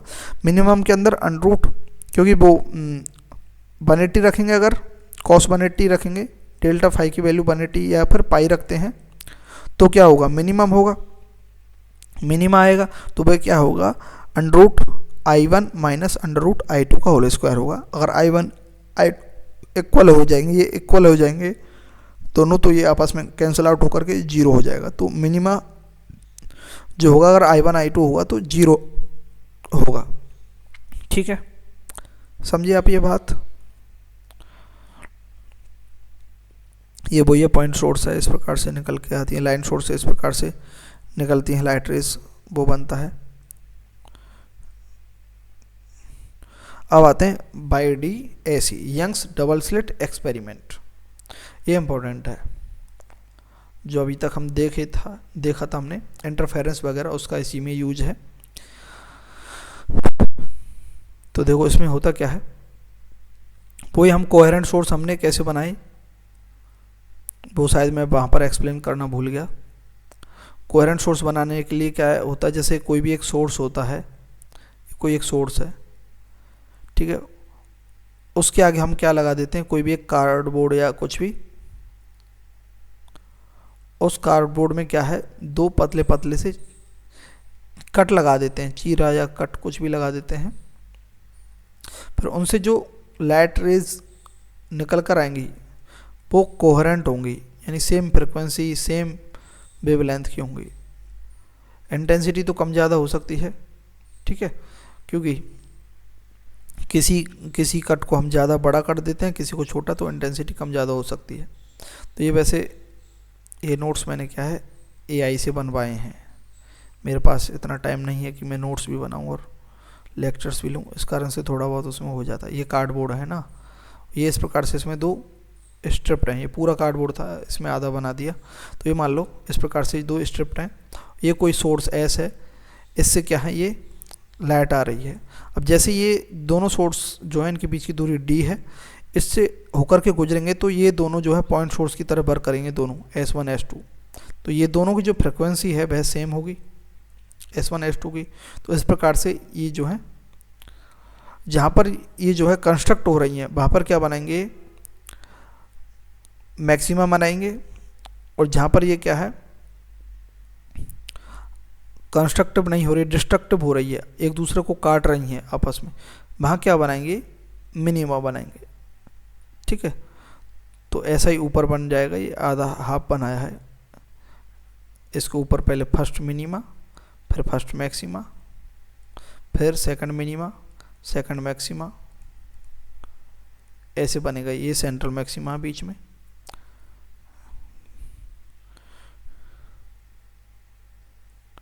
ठीक है। तो इसमें क्या है, ये जो कार्डबोर्ड है और ये जो स्क्रीन है, इसके बीच की दूरी क्या है, D डिस्टेंस है। और ये जो दो पॉइंट सोर्सेज हैं, जो 2 स्लिट्स हैं, उनकी जो दूरी है वह स्मॉल d है। तो स्मॉल d बहुत ज़्यादा छोटी है कैपिटल D से, ठीक है। ये बात आपको समझ में आई। ये देखो YDAC, Young's double slit model, यहाँ पर कोई सोर्स था, ठीक है, इस प्रकार से वो आ रहा है। और ये 2 हमने ये कोई कार्डबोर्ड ले रखा है, 2D में समझ रहे हैं, ये S1 सोर्स और S2 सोर्स की तरह वर्क करेगा। ये लाइट जो है, ये सामने ये जो है ये स्क्रीन है। अब देखो इससे जो है सेंटर से होकर के जो गुजर रही हैं, यहाँ पर जो है ये सेंट्रल मैक्सिमा बनेगा, ठीक है। और ये मान लेते हैं हमने कोई पॉइंट P है, यहाँ से एक लाइट जो है वेव जा रही है इस प्रकार से इस पॉइंट पर, और इस सोर्स 2 से भी जा रही है यहाँ पर, ठीक है। अब देखो, और ये जो सेंट्रल मैक्सिमा है, इससे इस पॉइंट की जो डिस्टेंस है या फिर हाइट है वह बाई है, ठीक है। अब देखो पाथ डिफरेंस हमें मालूम है कि मान लेते हैं x1, ये S1 जो सोर्स है, ये S1 जो सोर्स है वह यहाँ से वहाँ तक P पॉइंट तक जाने में कितना डिस्टेंस ट्रेवल करता है, x1 डिस्टेंस ट्रेवल करता है। और ये x2 जो है S2 जो है ये कितना ट्रेवल करता है, x2 डिस्टेंस करता है। तो अब इन दोनों के पाथ का जो डिफरेंस हो उसे ही पाथ डिफरेंस बोलेंगे। तो ये कितना डिफरेंस हो रहा है, देखो हम जब S2 से यहाँ पर परपेंडिकुलर ड्रॉ करते हैं तब यहाँ से यहाँ तक और ये दोनों जो है इक्वल हो जाएंगे, लेकिन एक्स्ट्रा क्या है, जो पाथ डिफरेंस आ रहा है वो ये रहा डेल्टा एक्स, ये डेल्टा एक्स पाथ डिफरेंस है। तो डेल्टा एक्स क्या होगा, S2P यहाँ से S2 से लेकर P तक की दूरी माइनस S1 P तक की दूरी, ये क्या है, पाथ डिफरेंस है, समझे, ये पाथ डिफरेंस है। तो देखो ये जो पॉइंट P है और ये जो स्लिट है बीच में ये है ना, इससे अगर हम यहाँ पर देखें तो ये एंगल कितना बना रही है, थीटा एंगल बना रही है इससे, ये पॉइंट ये हमने बीच में ड्रॉ की है तो ये थीटा एंगल बना रही है। तो ये थीटा एंगल बना रही है, तो ये भी क्या होगा, ये वाला जो एंगल होगा, ये वाला एंगल भी क्या होगा, थीटा ही होगा, ये वाले एंगल भी थीटा ही होगा। ये हमने मैथमेटिक्स से निकाला है। तो एक ये वाला एंगल थीटा है, हमें मालूम है ये वाला एंगल थीटा बन रहा है, तो ये वाला एंगल भी क्या होगा, थीटा ही होगा। तो ये हमें थीटा मानना है, ठीक है। कैसे आया वो हम यहाँ सॉल्व नहीं कर सकते। तो अब देखो sine theta is equal to क्या होता है, परपेंडिकुलर अपॉन हाइपोटेनस। तो ये थीटा या फिर कंपोनेंट के हिसाब से देख लेते हैं, ये डी डिस्टेंस का है ये, तो इसके साथ जो एंगल बन रहा है ये एंगल थीटा, उसके सामने वाला हमेशा कंपोनेंट क्या होगा, साइन वाला होगा, और उसके साइड वाला जो कंपोनेंट होगा वह क्या होगा, कॉस वाला होगा। तो सामने वाला क्या होगा, डी साइन थीटा होगा ना, delta x is equal to, या फिर हम ऐसे भी निकाल सकते हैं sine theta is equal to क्या होता है, परपेंडिकुलर क्या है यहाँ पर, यही है delta x perpendicular upon hypotenuse कितना है ये हाइपोटेनस। क्यों है ये हाइपोटेनस, क्योंकि ये तो 90 डिग्री है ना, ये 90 डिग्री है, तो ये होगा ना हाइपोटेनस। ये इस प्रकार से है, देखो ऐसा लग रहा है ये हमें देखने में, ये वाला मैंने इधर बना दिया है, ये एंगल थीटा है और ये क्या है, डेल्टा एक्स है। तो sine theta is equal to क्या होगा बताओ, ये डिस्टेंस डी है, ठीक है, दो स्लिट्स, यहाँ S1 है, यहाँ S2 है, ठीक है। तो sine theta is equal to क्या होगा, परपेंडिकुलर, थीटा के सामने वाला जो साइड होती है वह क्या होती है, परपेंडिकुलर होता है ना, अपॉन हाइपोटेनियस डी। तो delta x upon d sine theta, तो डी इज इक्वल टू क्या कर देंगे हम, या फिर delta x is equal to क्या होगा, डी साइन थीटा, ठीक है। और वैसे कंपोनेंट्स भी आपने देखे होंगे, मैथ में पढ़े होंगे थोड़ा, तो कंपोनेंट के हिसाब से भी देखें तो ये delta x is equal to क्या होगा, डी साइन थीटा होगा, ठीक है। Delta x is equal to क्या होगा, डी साइन थीटा होगा। ये आप समझे बात। तो ये हमें डी साइन थीटा निकल कर आया। डी क्या है, डिस्टेंस बिटवीन टू स्लिट्स, ठीक है। कैपिटल डी क्या है, जो स्लिट्स है और जो स्क्रीन है उसके बीच का डिस्टेंस है। तो पाथ डिफरेंस का एक फॉर्मूला हमें यहाँ से ये भी पता चला, ठीक है, path difference equal to d sine theta. अब अगर हम अप्रोक्सीमेशन करते हैं, और थीटा बहुत छोटा होता है तो उसमें हम टेन थीटा के इक्वल लिख सकते हैं, ठीक है। Therefore delta x is equal to d tan theta भी लिख सकते हैं हम। Delta x is equal to क्या था, delta x is equal to क्या था, डी साइन थीटा था। तो हम थीटा अगर बहुत स्मॉल है तो उसे हम टेन थीटा भी लिख सकते हैं। Tan theta is equal to क्या होता है, परपेंडिकुलर अपॉन बेस, ठीक है। तो परपेंडिकुलर अपॉन बेस लिख देंगे यहाँ। तो परपेंडिकुलर क्या है यहाँ पर, बाई, देखो हमने पहले ये थीटा माना था ना, एक मिनट, ये थीटा माना था, तो यहाँ पर हम मानेंगे ये भी थीटा ही है, वो सेम थीटा है। तो यहाँ थीटा इज इक्वल टू क्या है, ये परपेंडिकुलर अपॉन, यहाँ हमने डी, ये डी के साथ इसका रिलेशन निकाला पाथ डिफरेंस का, d sine theta, delta x equal to d sine theta था। और हम delta x equal to d tan theta भी लिख सकते हैं। तो tan theta is equal to क्या है, tan theta is equal to होता है, tan theta is equal to होता है परपेंडिकुलर अपॉन बेस। तो परपेंडिकुलर कितना है यहाँ पर, देखो ये बाई है, ये डिस्टेंस परपेंडिकुलर है इस थीटा के लिए, परपेंडिकुलर तो बाई अपॉन बेस कितना है ये दूरी कैपिटल डी। समझे या नहीं समझे? क्योंकि थीटा बहुत स्मॉल है तो हमें उसे टेन थीटा भी लिख सकते हैं, और ये दोनों थीटा इक्वल ये है, इक्वल हैं, मैथ से आया ये, ठीक है।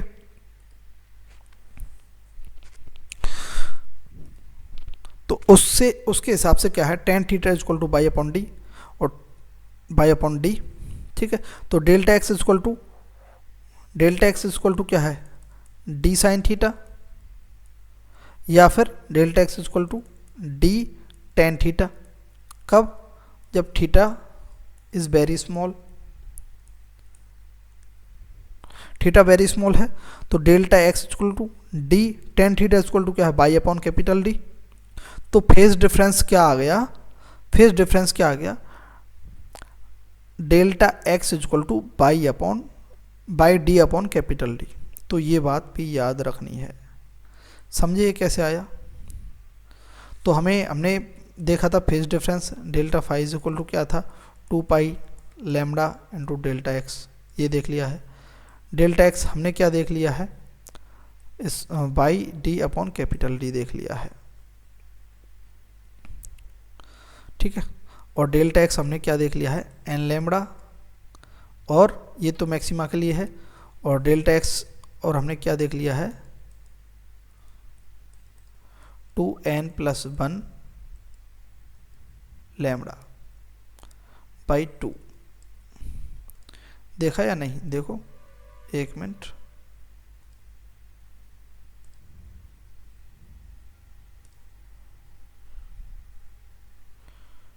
ये रहा 2n+1 लैम्डा बाई 2, ये भी देख लिया है। तो पाथ डिफरेंस, और हमने क्या देख लिया है, अब अगर हमें वो डिस्टेंस निकालनी है सेंट्रल मैक्सिमा से, पॉइंट कितनी हाइट पर है या कितनी डिस्टेंस पर है, तो वो भी हम पाथ डिफरेंस के साथ रिलेट कर सकते हैं। वो क्या है, delta x is equal to by d upon capital D, ठीक है। ये बात याद रखनी है।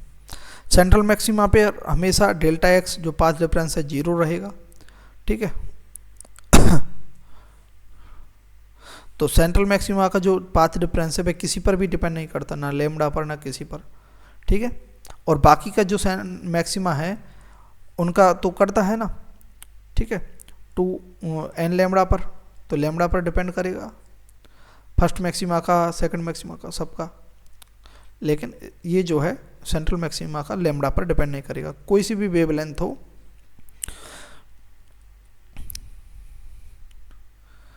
याद क्या रखना है, यंग्स डबल स्लिट एक्सपेरिमेंट के अंदर delta x equal to d sine theta है, after approximation theta is very small, delta x equal to by d upon capital D. For position of maximum, maxima की position के लिए delta x equal to by d upon capital D.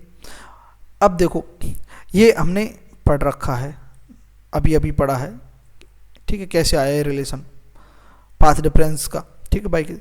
अब अगर maxima के लिए देखें तो maxima के लिए डेल्टा एक्स की वैल्यू क्या है, एन लैम्डा है। तो अगर हम यहाँ एन लैम्डा रख देते हैं डेल्टा एक्स की जगह, तो हम बाई मैक्सिमम यानी कि जो पोजीशन है उसकी भी हम वेवलेंथ के साथ रिलेशन बना करके कर सकते हैं। तो देखो यहाँ पर हमने जैसे ही डेल्टा एक्स की जगह एन लैम्डा रखा, तो बाई मैक्सिमम क्या होगा, बाई मैक्सिमम इक्वल टू होगा n lambda d upon small d. देखो करके देखो, n lambda equal to by d upon capital D. तो बाई इज इक्वल टू क्या होगा, n lambda capital D upon ये नीचे आ जाएगा स्मॉल डी। बस सॉल्व किया है, ये इधर उधर इंटरचेंज किया है मैथमेटिकली, ठीक है। तो ये बाई मैक्सिमम का, मैक्सिमा के लिए बाई मैक्सिमम की वैल्यू हमें मालूम हो गई।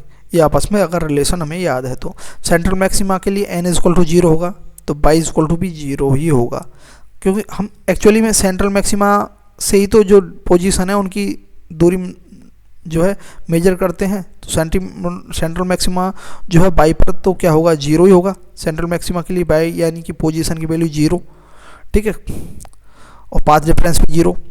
फर्स्ट मैक्सिमा के लिए एन इक्वल टू 1 रखेंगे, तो एन इक्वल टू 1 रखेंगे यहाँ, तो lambda d upon small d आ जाएगा। सेकंड मैक्सिमा के लिए n is equal to 2 lambda d upon small d, third के लिए 3 lambda d upon small d. ये हो जाएगा, n की वैल्यू भाई 0 से स्टार्ट होगी। मिनिमा के लिए क्या है, डेल्टा x की वैल्यू हम 2n+1 लैम्बडा बाई 2 रख देंगे।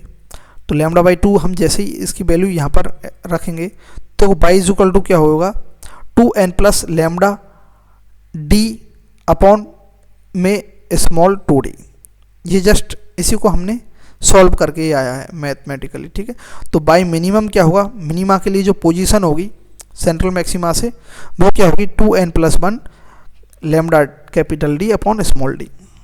ये भी बात याद रखनी है। और सीधी बात है, मिनिमा के लिए क्या है, odd integral multiple of lambda by 2, lambda by 2 फिर 3 लैम्बडा बाई 2 फिर 5 लैम्बडा बाई 2। ये क्या है, मिनिमा की जो है पोजीशन है।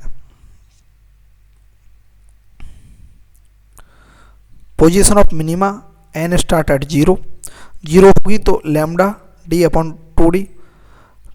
अगर n इज इक्वल टू 1 रखेंगे तो क्या होगा, सेकंड मिनिमा की जो पोजीशन होगी सेंट्रल मैक्सिमा से वह क्या होगी, 3 lambda d by 2d। Third minima के लिए n इज इक्वल टू 2 होगा, y is equal to 5 lambda capital D by d 2d। ये तो वही जस्ट हमने सॉल्व किया है। आपको ऐसा लग रहा होगा, लेकिन आप अगर इनको नोट्स को ऐसे ही पढ़ लेंगे ना तो भी आपको बहुत ज़्यादा समझ में आ जाएगा, ठीक है। इस प्रकार से बनाए हैं ये notes. Slit width and intensity relationship, ये जो स्लिट्स हैं, 2 स्लिट्स हैं, S1 S2 हैं। ये W1 W2 क्या है, इनकी जो है विड्थ है, इनकी जो मोटाई या फिर इनका जो कट की साइज है, विड्थ,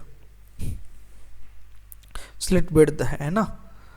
जिसकी स्लिट विड्थ ज़्यादा बड़ी होगी उसकी इंटेंसिटी ज़्यादा होगी, सीधी सी बात है, उससे लाइट ज़्यादा पास होगी, ठीक है। तो इससे जो सेंटर में है वह सेंट्रल मैक्सिमा है, ठीक है। और इसके द्वारा जो है फर्स्ट मैक्सिमा बन रहा है, ऊपर इधर फर्स्ट मैक्सिमा बनेगा, ठीक है। इनके बीच का जो फ्रिंज ब्रेड्थ क्या होगी, सेंट्रल मैक्सिमा से फर्स्ट मैक्सिमा के बीच की जो दूरी है, फर्स्ट मैक्सिमा कितनी दूरी पर बन रहा है उसे फ्रिंज ब्रेड्थ बोलेंगे। और कितने एंगल पर बन रहा है उसे एंगल बिटवीन दो फ्रिंजेज के बीच में, जैसे सेंट्रल मैक्सिमा और फर्स्ट मैक्सिमा के बीच में, यानी ये 2 फ्रिंज, एक फ्रिंज ये रही, एक फ्रिंज ये रही, इन 2 फ्रिंज के बीच में जो एंगल बनेगा उसे क्या बोलेंगे, एंगुलर फ्रिंज ब्रेड्थ बोलेंगे, ठीक है। W1 W2 क्या एम्प्लाइज करती हैं, स्लिट ब्रेड्थ बताती हैं।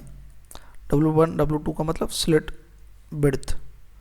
Intensity is directly proportional to slit breadth. अगर जितनी बड़ी ये जो स्लिट होंगी उनकी ब्रेड्थ होगी उतनी ही क्या होगी, इंटेंसिटी होगी। फ्रिंज ब्रेड्थ क्या है, डिस्टेंस बिटवीन 2 कंज्यूगेटिव, यानी एक के बाद दूसरी मैक्सिमा और मिनिमा, ठीक है। उन दोनों, वही बात है, 2 लगातार फ्रिंजेज, 2 लगातार मैक्सिमा हो या फिर 2 लगातार मिनिमा हो, उनके बीच की जो डिस्टेंस है उसे फ्रिंज ब्रेड्थ बोलते हैं, ठीक है। फ्रिंज ब्रेड्थ को बीटा से डिनोट करते, तो beta is equal to lambda d upon small d for bright and dark fringe, दोनों के लिए है। फ्रिंज ब्रेड्थ दोनों के लिए है।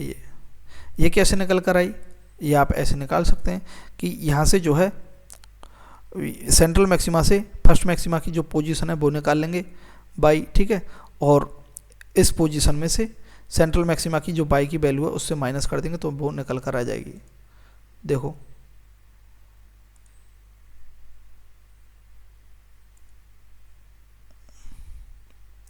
n lambda d upon small D निकल कर आएगी।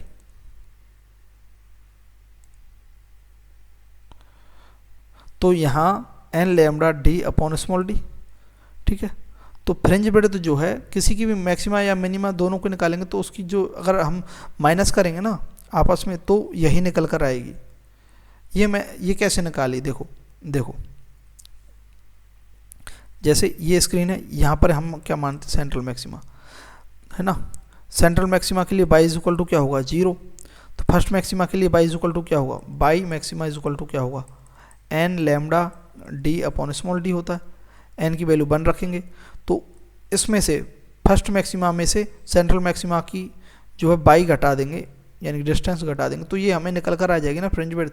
तो सीधी सी बात है, आपको बस ये याद रखना है, फ्रिंज विड्थ जो है क्या रहेगी, lambda capital D upon small D रहेगी, दोनों के लिए, डार्क हो या ब्राइट हो। आप ब्राइट डार्क से भी करेंगे तो उसमें क्या है, लैम्डा बाई 2 वगैरह होता है, उससे अगर हम माइनस करेंगे तो यही आएगी मैथमेटिकली सॉल्व करने पर, ठीक है।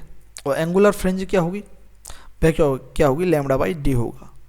क्यों, मतलब angular fringe is equal to क्या होगा, angle is equal to beta upon d करेंगे, बीटा से डी से डिवाइड करेंगे तो हमें एंगुलर फ्रिंज भी आ जाएगा। एंगुलर फ्रिंज क्या होगा, लैम्डा बाई स्मॉल डी होगा, लैम्डा बाई स्मॉल डी, ये याद रखनी है दोनों फ्रिंज। एंगुलर फ्रिंज यानी कि कितने एंगल पर वो दोनों जो है उनके बीच की दूरी कितने एंगल से है, वो है एंगुलर फ्रिंज विड्थ, समझे। Fringe width beta is equal to lambda d by small d, angular fringe width क्या है, phi is equal to lambda by D.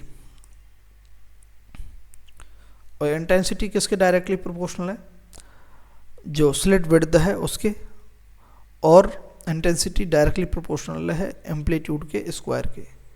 तो ये रिलेशन एक, तो I1 upon I2 is equal to रहेगा W1 upon W2 is equal to रहेगा A1 का square upon A2 का स्क्वायर, ठीक है। All the maxima and minimas in Young's double slit experiment have same fringe width, ठीक है। Maxima या minima किसी भी कोई भी हो, उनकी जो फ्रिंज विड्थ है वह सेम रहती है। Shape of fringe in Young's double slit experiment, ये यंग्स डबल स्लिट एक्सपेरिमेंट में एक्चुअल में जो फ्रिंज जो होती है वो हाइपरबोलिक होती है।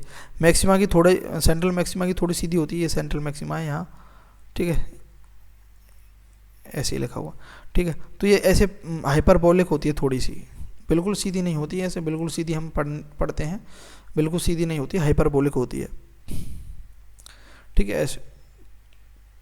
तो हमने देखा था बाई मैक्सिमम क्या होता है, एन लैम्डा, अगर बीच में अगर हम इसको जो है, ये क्या है लैम्डा, अभी तक हमने जो फ्रिंज विड्थ वगैरह देखी थी, और ये किस में देखी थी हमने, एयर के अंदर, या फिर बाई की वैल्यू जो देखी थी, पोजीशन देखी थी फ्रिंज की सेंट्रल मैक्सिमा से, वो हमने एयर के अंदर देखी थी। अगर हम किसी मीडियम के अंदर, वाटर या किसी अदर मीडियम के अंदर देखें तो क्या होगी, ये हमें लैम्डा किसके लिए निकालनी होगी, मीडियम के लिए। तो मीडियम के लिए लैम्डा क्या होगा, lambda of air upon mu refractive index, जो भी मीडियम है, मीडियम के रिफ्रैक्टिव इंडेक्स। तो इसे हम ऐसे भी लिख सकते हैं, n lambda capital D upon small d into mu, small d mu. तो म्यू क्या है, refractive index of medium, medium की है, जो 1 से हमेशा ज़्यादा होगी। मिनिमा के लिए क्या निकालेंगे, y minimum is equal to क्या, 2n+1 lambda capital D upon 2d mu, बस ये बात याद रखनी है, ये याद रखनी है। फ्रिंज पैटर्न जो है कॉन्ट्रैक्ट हो जाते हैं, जो फ्रिंजेज हैं किसी अदर मीडियम, एयर के साथ में तो क्या इनके बीच में दूरी रहती है, लेकिन जैसे ही किसी मीडियम में जाते हैं तो क्या है, ये कॉन्ट्रैक्ट हो जाते हैं, पास पास आ जाते हैं, थोड़ी सी इनके बीच में जो दूरी है वह कम हो जाती है, कॉन्ट्रैक्ट हो जाते हैं। लेकिन सेंट्रल मैक्सिमा जहाँ बनना है वहीं बनेगा, बस जो फ्रिंजेज हैं वो कॉन्ट्रैक्ट होकर के पास में आ जाती हैं। Fringe width and central maxima in medium में देखते हैं फ्रिंज विड्थ, तो क्या है, lambda capital D upon small D, तो क्या ऐसे था, ऐसे नॉर्मल था, तो अपॉन में क्या कर देंगे हम, वही म्यू से डिवाइड कर देंगे। एंगुलर फ्रिंज विड्थ क्या थी, लैम्डा अपॉन डी थी, लेकिन मीडियम के अंदर क्या है, अपॉन में क्या है, म्यू से डिवाइड कर देंगे, बस यही है।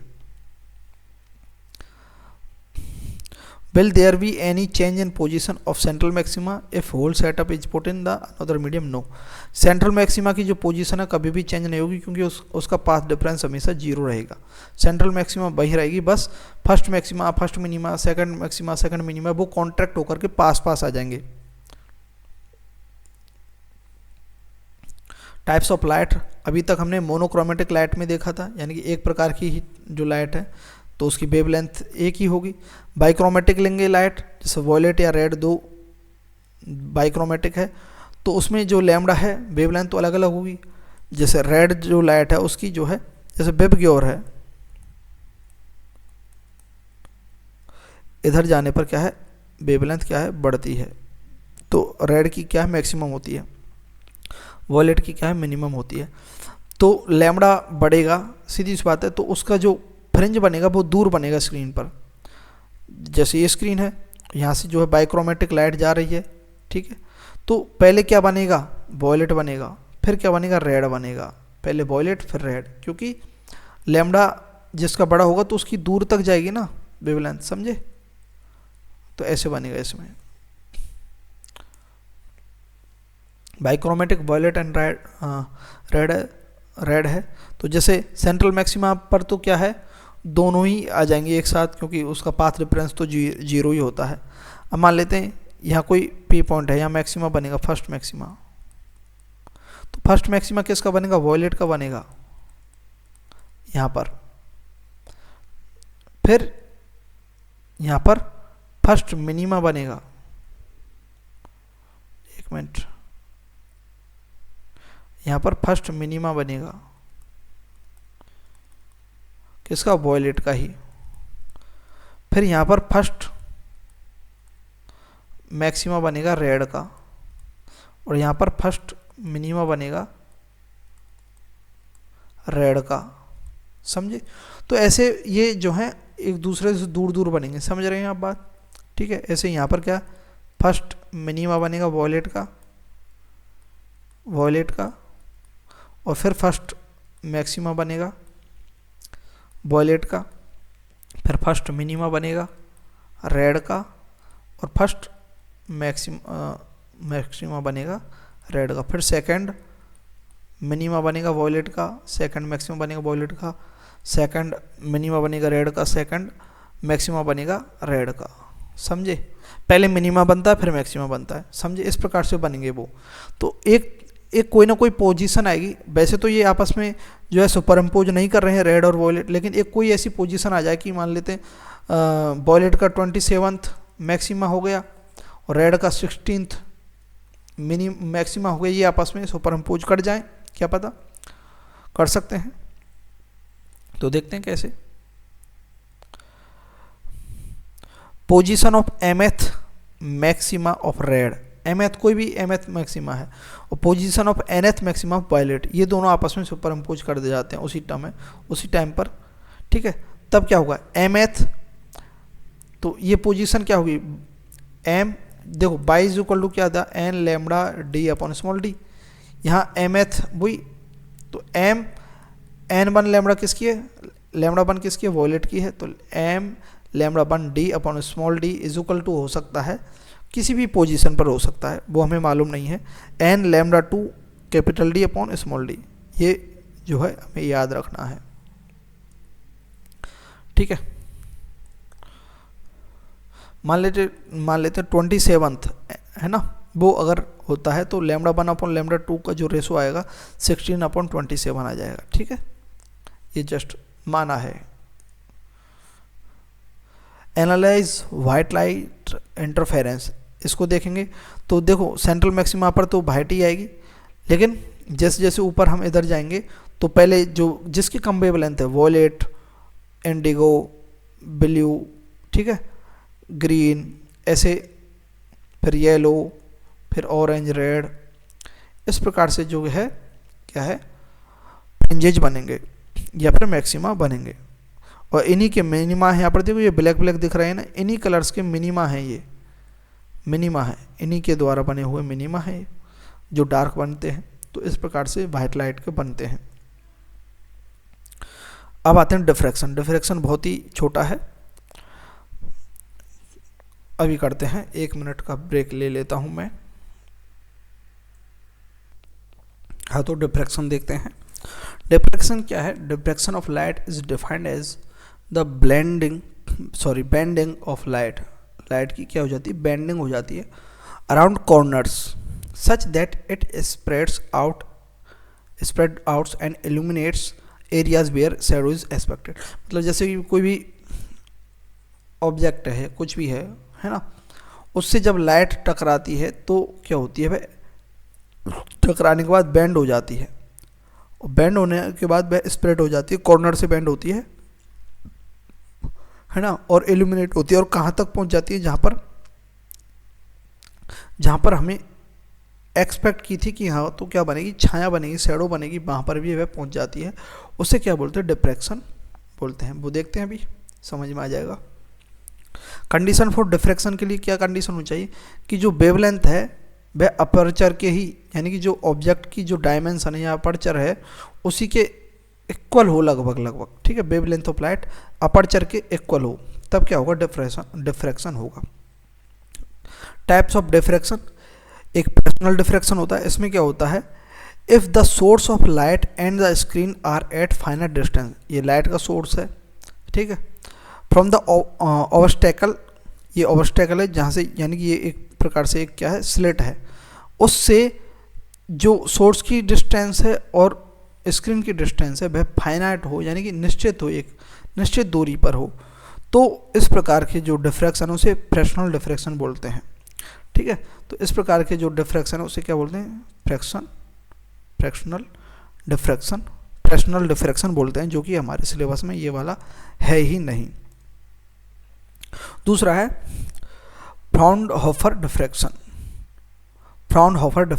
ठीक है। If there is an infinite distance between the source and the screen from the obstacle then it is Fraunhofer diffraction, ठीक है, यानी कि डेफिनेट नहीं है। फ्राउनहोफर डिफ्रैक्शन में क्या है कि लाइट रेज आ रही हैं इनफाइनाइट से, ठीक है,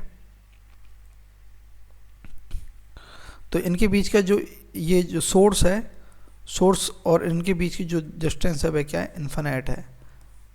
ये स्क्रीन है, इनके बीच की डिस्टेंस क्या, इनफाइनाइट है। ये क्या ऑब्स्टेकल है, ठीक है। देखिए अभी समझ में आ जाएगा। ये क्या होता है, हम हमारे सिलेबस में क्या है, सिंगल स्लिट डिफ्रैक्शन है बस, ठीक है। तो इसमें क्या है, एक सोर्स होता है और जो स्लिट जो होता है, स्लिट की ये क्या है, ए क्या है, इसकी स्लिट की क्या है, ये विड्थ है ए, ठीक है। और ये स्क्रीन है, किसी स्क्रीन पर पी पॉइंट पर कोई भी क्या बन रहा है, हमारा इमेज वगैरह या फिर कोई भी फ्रिंज बन रहा है, ठीक है। और कैपिटल डी इसमें इनके बीच की दूरी है। और डेल्टा एक्स क्या है, वही पाथ डिफरेंस है, ठीक है। ये लाइट रेज जा रही है, यहाँ से बेंड होगी, इसके कॉर्नर से बेंड होती है लाइट, ठीक है। तो कुछ एंगल भी बनाते हैं ये। तो पाथ डिफरेंस इसमें क्या होगा, ए साइन थीटा होगा। वहाँ पर क्या था पाथ डिफरेंस, किसमें, बस इसमें तो आपको अगर इंटरफेरेंस याद हो गया है ना, तो डिफ्रैक्शन में तो कुछ भी नहीं है। डिफ्रैक्शन में क्या है, delta x interference, delta x equal to क्या था, डी साइन थीटा था ना। डी साइन थीटा क्या था, दो जो स्लिट्स थे उनके बीच की डिस्टेंस क्या थी, डी, ठीक है, और साइन थीटा। ऐसे इसमें क्या है ऐसे इसमें ए साइन थीटा है, delta x path difference equal to a sine theta है यहाँ पर, ये बात याद रखनी है, ए साइन थीटा। बाकी सेम है, बस याद रखना है। एक बार एक पेज लो, उस पर अपने जो है ये सारे के सारे फॉर्मूलाज लिखते जाओ, समझ में आ जाएगा, ठीक है। तो delta x equal to a sine theta, approximation करेंगे, sine theta equal to tan theta करेंगे स्मॉल एंगल होने पर, तो delta x equal to a tan theta, वही बात है ना। ये यहाँ से बीच से हम अगर ये निकाल कर ले जाएं,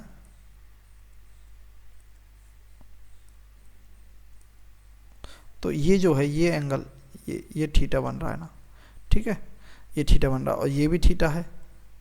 तो ये जो थीटा होगा ये क्या है, सेंट्रल मैक्सिमा होगा यहाँ, ये इनके बीच की जो दूरी है वह क्या है, बाई है, ठीक है। तो टेन थीटा इक्वल टू क्या होगा, by upon D, perpendicular upon वही हाइपोटेनस, नहीं perpendicular upon base tan theta. तो डेल्टा एक्स इक्वल टू होगा ए बाई डी। इंटरफेरेंस में रेंस या फिर है ना, यंग्स डबल स्लिट मॉडल में हमने delta x is equal to क्या देखा था, क्या देखा था, डी,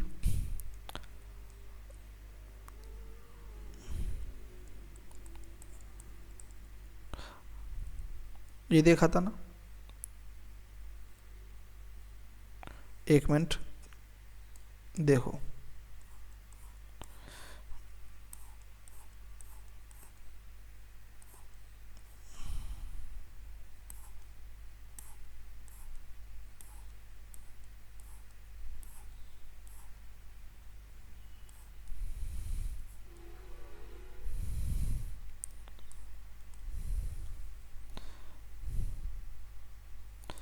क्या देखा था हमने, D Y upon capital D, ठीक है। वहाँ a by upon delta x, यहाँ हमने क्या देखा था, small d by capital D, और वहाँ क्या है स्मॉल ए, बस वही अंतर है थोड़ा सा।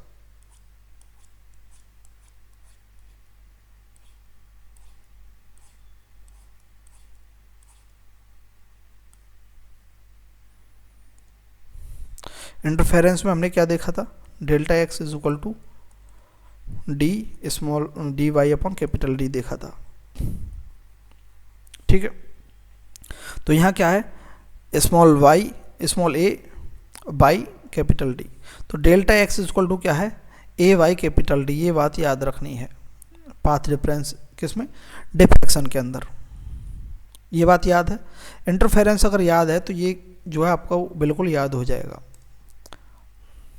पोजीशन ऑफ मिनिमा क्या होगी, वहाँ पर जस्ट अपोजिट डिफ्रैक्शन जो है, just opposite to interference, formula के उसमें कैसे, वहाँ पोजीशन ऑफ मैक्सिमा के लिए क्या था, delta x equal to n lambda था, यहाँ पर delta x equal to n lambda minima के लिए है, ठीक है, बस ये बात याद रखना है। और वहाँ पर 0 से एन की वैल्यू 0 से स्टार्ट होती है, इंटरफेरेंस में डिफ्रैक्शन में 1 से स्टार्ट होती है। तो डेल्टा एक्स की वैल्यू क्या थी, ये by A upon capital D थी, और यहाँ पर डेल्टा एक्स की वैल्यू क्या है एन लैम्बडा है, ठीक है। दोनों हमने इक्वल में रख दी, इनको रिलेट करेंगे तो हमें क्या मिल जाएगा,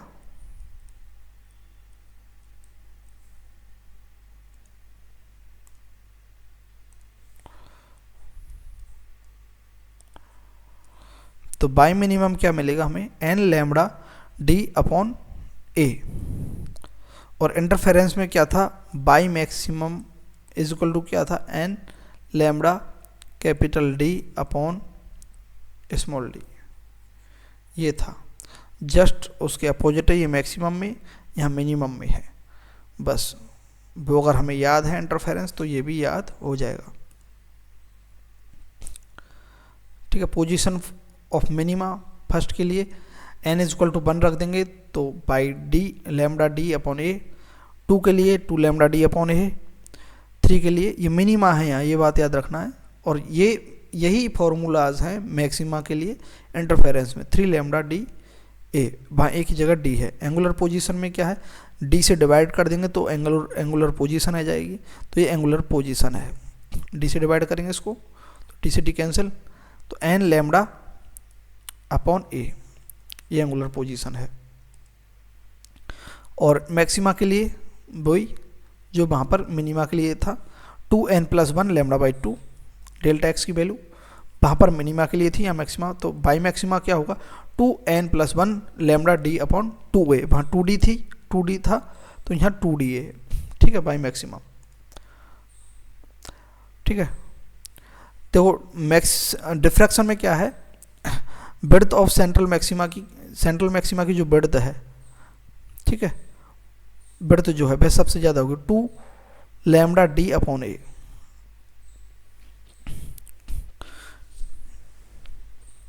डेल्टा एक्स क्या है यहाँ 0 होगा, सब में ही 0 होता है। देखो एंगुलर ब्रेड्थ क्या होगी 2 लैम्बडा अपॉन ए, एन की वैल्यू यहाँ क्या है 2 है, 2 रखने पर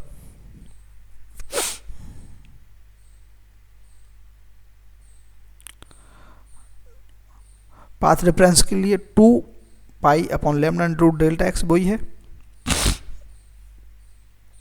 फर्स्ट मिनिमा के लिए delta x equal to lambda,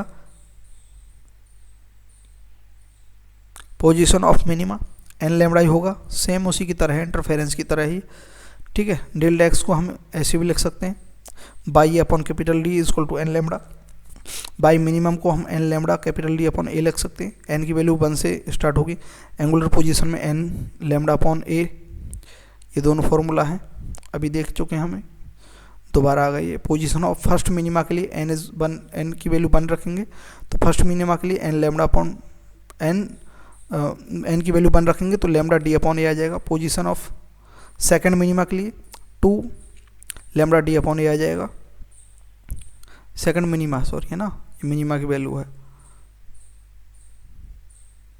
position maxima के लिए 2n + 1 लैम्डा बाई 2 वही है। बाई मैक्सिमम निकालेंगे 2n + 1 lambda d upon 2a।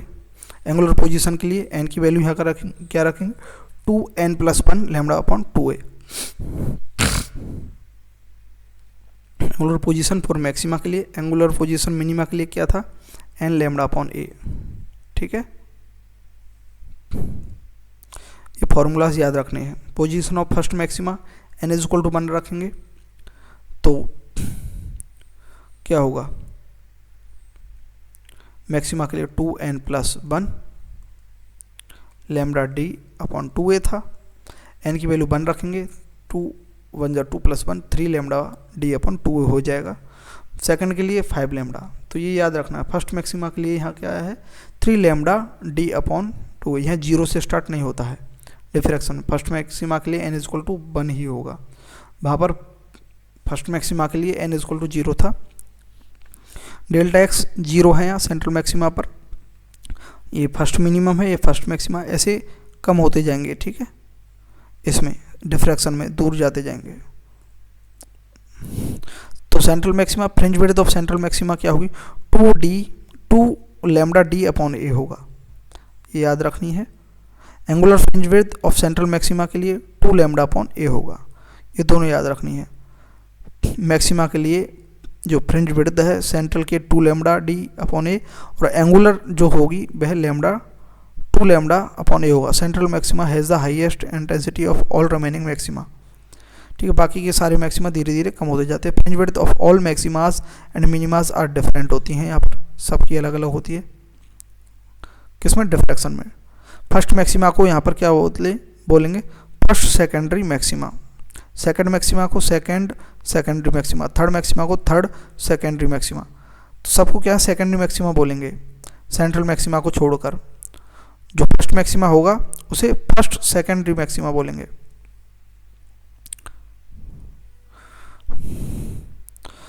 अब ये जो है चैप्टर का लास्ट है पोलराइजेशन।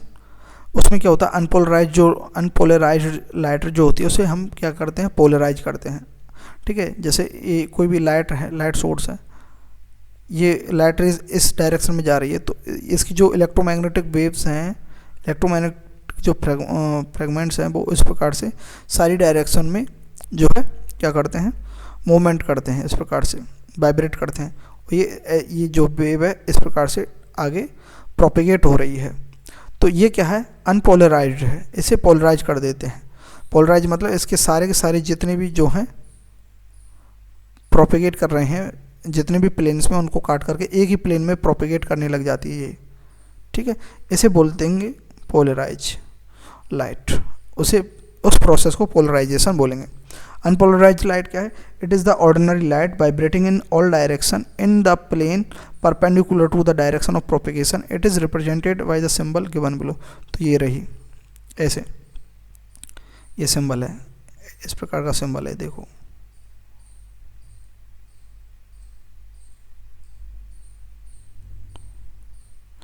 ठीक है। और ये लाइट इस प्रकार से जा रही है, प्रोपेगेट हो रही है। ठीक है, ये सिंबल है इसका, है ना, ऑल डायरेक्शन में प्रोपेगेट कर रही है। और ये क्या है लाइट पोलराइज हो गई। पोलराइज होने पर ये सिंबल है इसका, मैंने बनाया वो वाला सिंबल। ठीक है, ये इस डायरेक्शन में जा रही है, ये सिंबल पोलराइज लाइट का ऐसे केवल एक ही प्लेन में क्या कर रही है वाइब्रेट। द सिंबल, ये वाला जो symbol and dot so electric vector in the plane of paper, electric vector and perpendicular to the plane of paper respectively, the intensity of both oscillation is same. ठीक है,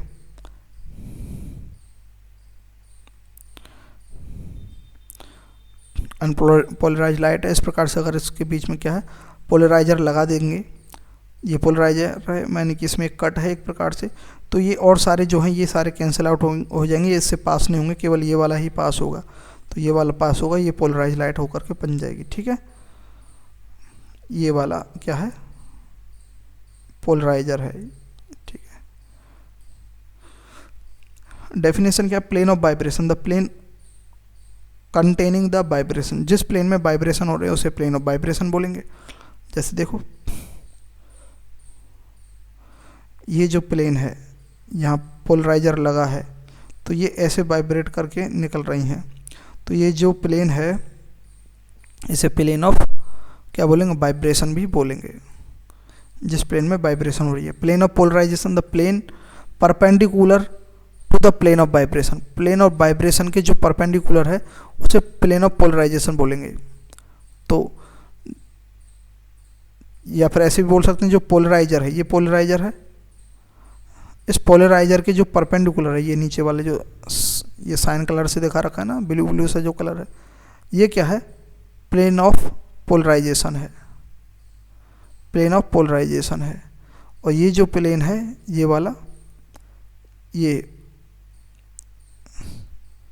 जो red red दिख रहा है, एक मिनट देखो, देखो ये जो बना हुआ है वाइट से, ये तो क्या है, पोलराइजर है, जो लाइट को पोलराइज कर रहा है, पोलराइजर।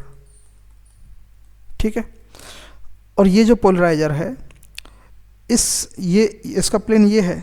ठीक है, ये प्लेन है। ठीक है, और इसके इससे जो लाइट निकल कर आ रही है पोलराइज होकर के, उसका प्लेन ये है। देखो ये इस प्लेन में ही तो है, लाइट इस प्लेन में ही तो आ रही है, अब इस प्लेन में ही तो कर रही है, तो इसे क्या बोलेंगे, प्लेन ऑफ वाइब्रेशन। इसी में चल रही है लाइट, तो इसे क्या बोलेंगे, प्लेन ऑफ वाइब्रेशन। और इस प्लेन ऑफ वाइब्रेशन के जो परपेंडिकुलर, ये रहा ब्लू ब्लू कलर सा जो साइन कलर है, ये जो है प्लेन ऑफ पोलराइजेशन है। ये क्या है, प्लेन ऑफ पोलराइजेशन है। समझे बात, प्लेन ऑफ पोलराइजेशन, वो यहाँ डेफिनेशंस है। देखो, plane of polarization, the plane perpendicular to the plane of vibration. ठीक है, प्लेन ऑफ वाइब्रेशन के जो परपेंडिकुलर है उसे प्लेन ऑफ पोलराइजेशन बोलेंगे। मॉलुस लॉ सेटअप क्या है, जैसे कोई भी लाइट है, अनपोलराइज लाइट है, उसकी इंटेंसिटी आई नॉट है। ठीक है, जैसे वो पोलराइजर से पास होगी, ठीक है, ये एक्सेस ऑफ पोलराइजेशन, इससे जैसे पास होगी ये लाइट, तो ये पोलराइज हो जाएगी, एक ही प्लेन में वाइब्रेट करेगी, तो ये पोलराइज होगी, तो इसकी इंटेंसिटी क्या होगी, आई नॉट बाई 2 हो जाएगी, हाफ हो जाएगी, पोलराइज लाइट की इंटेंसिटी हाफ हो जाएगी।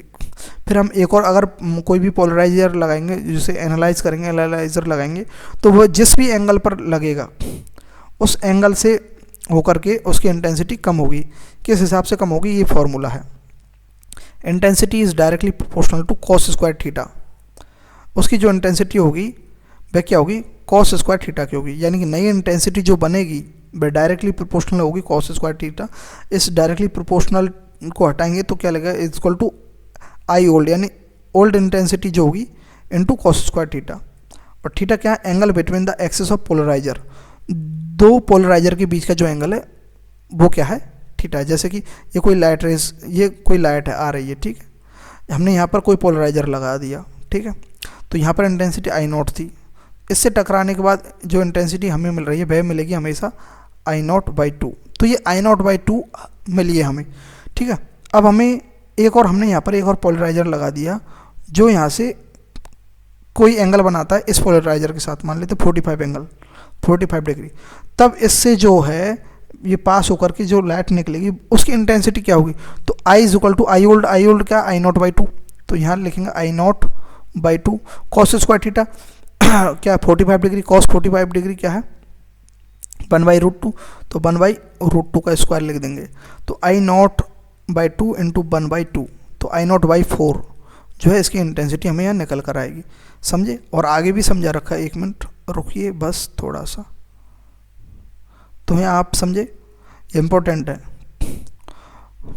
मॉलस लॉ जो है, ठीक है, angle between axis of polarizer, देखो क्रॉस पोलराइजर्स, जैसे यहाँ से आई नॉट इंटेंसिटी है, ठीक है, आई नॉट इंटेंसिटी, ये पोलराइजर है, इससे निकल कर आएगी आई नॉट बाई 2, ठीक है। अब ये जो दूसरा पोलराइजर है इसके साथ क्या एंगल बना रहा है, 90 डिग्री का एंगल बना रहा है, तो cos 90 डिग्री की वैल्यू क्या होगी, 0। तो आई की यहाँ इंटेंसिटी जो निकल कर आएगी लाइट की वह 0 होगी कोई इंटेंसिटी नहीं होगी। पोलराइज लाइट क्या होती है, it is a light wave vibrating in particular direction in a plane, एक किसी प्लेन की एक पार्टिकुलर डायरेक्शन में ही वाइब्रेट करेगी, हर डायरेक्शन में वाइब्रेट नहीं करेगी polarized light. in a perpendicular to the direction of polarization of light, the phenomenon of restricting such vibration is called polarization of light। यानी कि और उन सारे वाइब्रेशन को जो रेस्ट्रिक्ट कर रहे हैं उस फिनोमेनन को क्या बोलेंगे, polarisation of light. It is also linear और प्लेन पोलराइजेशन ऑफ लाइट।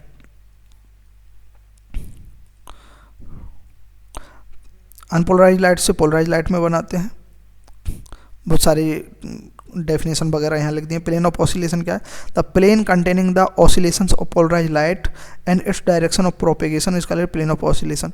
वह प्लेन जिसमें जो है पोलराइज लाइट जो है ऑसिलेट कर रही है,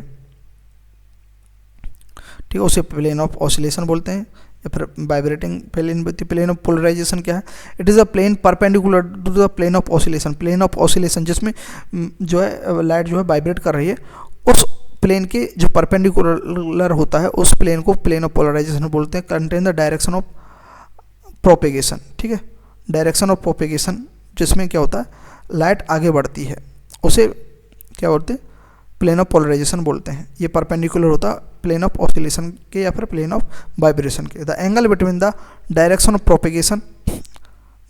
propagation and plane of polarisation और the plane of oscillation is 0 not 90 degree, ठीक है। यानी कि जो प्लेन जो लाइट जिस डायरेक्शन में प्रोपेगेट कर रही है, ठीक है, उस डायरेक्शन में प्लेन ऑफ पोलराइजेशन के बीच में और प्लेन ऑफ वाइब्रेटिंग के बीच में, इनके बीच में जो एंगल होगा वह क्या होगा, 0 होगा, 90 डिग्री नहीं होता है इस प्लेन के साथ। देखो प्लेन को देखो आप, एक एक प्लेन को देखो, जैसे ये लाइट इस डायरेक्शन में प्रोपेगेट कर रही है और ये कोई प्लेन है, ठीक है, इस प्लेन के साथ है, तो इस प्लेन की ही डायरेक्शन में ये प्लेन है, इस प्लेन के साथ ये जो रेज है वह क्या कितना एंगल बना रही है, 0 डिग्री ही बना रही है। 90 डिग्री कब बनाती, जब है ऐसे जाती, ठीक है, लाइट ऐसे जाती, ठीक है। और ये एक दूसरा प्लेन है, कैसे, एक प्लेन ये हो गया, एक प्लेन ऐसे है,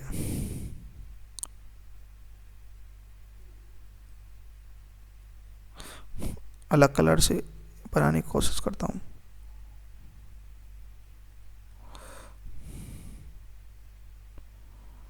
ऐसे है थोड़ा सा, मतलब ये दोनों आपस में, ये दोनों तो परपेंडिकुलर है आपस में, ठीक है, 90 डिग्री। लेकिन इसके साथ भी क्या है, ये क्या है, 0 डिग्री ही बना रही है, 90 डिग्री नहीं बनाती। ये बात याद रखनी है। जो डायरेक्शन ऑफ प्रोपेगेशन है, ठीक है, लाइट का, there are mainly 3 method of polarization which is polarizer होता है एक तो, और बाय रिफ्लेक्शन और रिफ्रैक्शन एंड बाय स्कैटरिंग। एक तो पोलराइजर के जरिए भी क्या है लाइट का क्या हो जाता है, पोलराइजेशन हो जाता है, रिफ्लेक्शन और रिफ्रैक्शन के जरिए भी हो जाता है, और स्कैटरिंग के जरिए भी क्या हो जाता है, पोलराइजेशन हो जाता है। तो एक तो होता है पोलराइजर होते हैं, ठीक है, कुछ मटेरियल, एक रिफ्लेक्शन या रिफ्रैक्शन के जरिए, एक स्कैटरिंग के जरिए। इन 3 मेथड है पोलराइजेशन करने के किसी भी लाइट का, ठीक है। मटेरियल यूज इन पोलराइजेशन, ये याद रखने, मटेरियल टॉर्मेलिन क्रिस्टल है, एक तो टॉर्मेलिन क्रिस्टल है, दूसरा कौन सा है, निकोल प्रिज्म है, पोलरॉइड है। टॉर्मेलिन क्रिस्टल, निकोल प्रिज्म, और तीसरा क्या है, पोलरॉइड, निकोल प्रिज्म, पोलरॉइड। ये 3 है जिनसे क्या है मटेरियल जो है पोलराइजेशन करते हैं, टॉर्मेलाइन क्रिस्टल, निकोल प्रिज्म और पोलरॉइड, ये याद रखने हैं, ठीक है। जैसे ये कोई लाइट है, ठीक है, इससे जो लाइट रेज आ रही हैं ये अनपोलराइज हैं, हर डायरेक्शन में देखो, इस डायरेक्शन में भी, इस डायरेक्शन में भी, और भी डायरेक्शन बना सकते हैं, उसमें ये क्या है वाइब्रेट कर रही हैं। Intensity I0 initial intensity, highest intensity है यहाँ पर, लेकिन हम इसके आगे जैसे क्या लगा देते हैं, पोलराइजर लगा देते हैं, ठीक है। तो मान लेते हैं ये पोलराइजर पर यहाँ पर एक स्लिट है, ठीक है, वो इस डायरेक्शन में एक ही प्लेन में क्या है, इसको वाइब्रेट होने देता है। यहाँ फिल्टर लगा हुआ, ये पोलराइजर है, ठीक है। तो इससे जब लाइट गुजरेगी तब क्या है, एक ही देखो एक ही प्लेन में वाइब्रेट कर रही है। अब देखो ये पोलराइज लाइट है, ऐसे एक ही प्लेन में वाइब्रेट करेगी, ये पोलराइज लाइट है, जिसकी इंटेंसिटी क्या होगी, हमेशा हाफ हो जाती है। आगे अगर हम एक और पोलराइजर लगा देंगे तो उसमें क्या मोल्स फॉर्मूला लगाएंगे हम, वो क्या है, I is equal to I old, जो भी निकल कर आई ओल्ड क्या, I naught by two cos square theta. Theta क्या, एंगल बिटवीन टू पोलराइजर, ठीक है। ये हो गया मोल्स लॉ, वही है, हमने पहले भी देख लिया है। अनपोलराइज लाइट है, पोलराइजर के जरिए आई नॉट बाई टू हो जाएगी, पोलराइज लाइट है, ठीक है, हाफ होकर के आएगी। उसके बाद क्या है, जब हम कोई भी दूसरा एक और एनालाइजर लगाएंगे यहाँ पर, ठीक है, एक और क्या है, ये एक और पोलराइजर लगाएंगे, तो इन दोनों के बीच में जो एंगल बनेगा, मान लेते हैं ये इसका प्लेन है, ठीक है, इसके प्लेन के साथ ये एंगल कुछ बना रही है क्या, थीटा। तब उसका जो हमें इंटेंसिटी होगी वो क्या होगी, आई इज इक्वल डायरेक्टली प्रोपोर्शनल क्या होगा, कॉस स्क्वायर थीटा। तो आई इज इक्वल टू क्या होगा यहाँ पर intensity, I old into cos square theta होगा, ठीक है।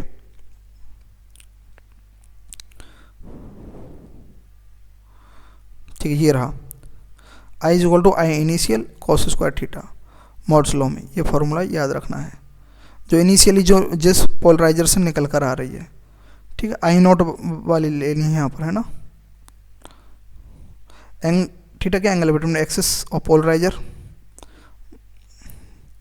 यहाँ से आई नॉट निकल कर आती है, जो हम देख चुके हैं ऑलरेडी, ठीक है। अगर 90 डिग्री का एंगल बनाएगा एनालाइजर या दूसरा पोलराइजर को एनालाइजर बोलेंगे तो इंटेंसिटी 0 होगी। अब देखते हैं ब्रिस्टर एंगल क्या है, ये देखो ये क्या है, ये सरफेस है जो सेपरेट करती है दो मीडियम को, एयर और मीडियम है, ये एयर है ना। एयर की क्या रिफ्रैक्टिव इंडेक्स 1 होती है, ये कोई मीडियम है उसकी रिफ्रैक्टिव इंडेक्स म्यू है। तो इंसिडेंट एंगल है कोई आईपी क्या है, ब्रस्टेड एंगल। ये वह एंगल है जब ये इंसिडेंट होता है तब जो है रिफ्लेक्शन और रिफ्रैक्शन जो होंगे, एक मिनट,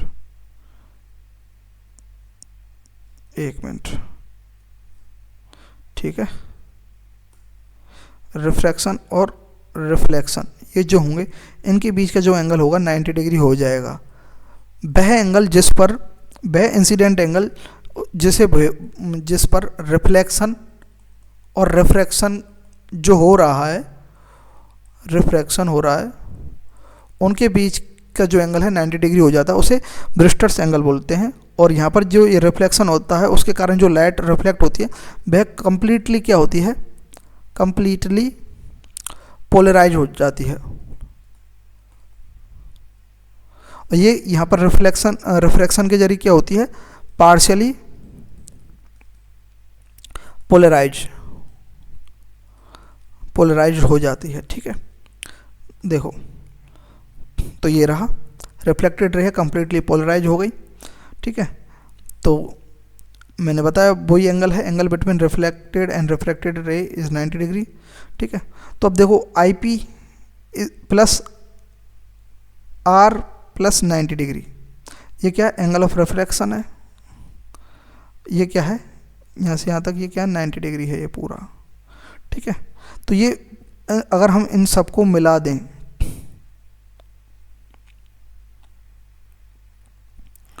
आई पी प्लस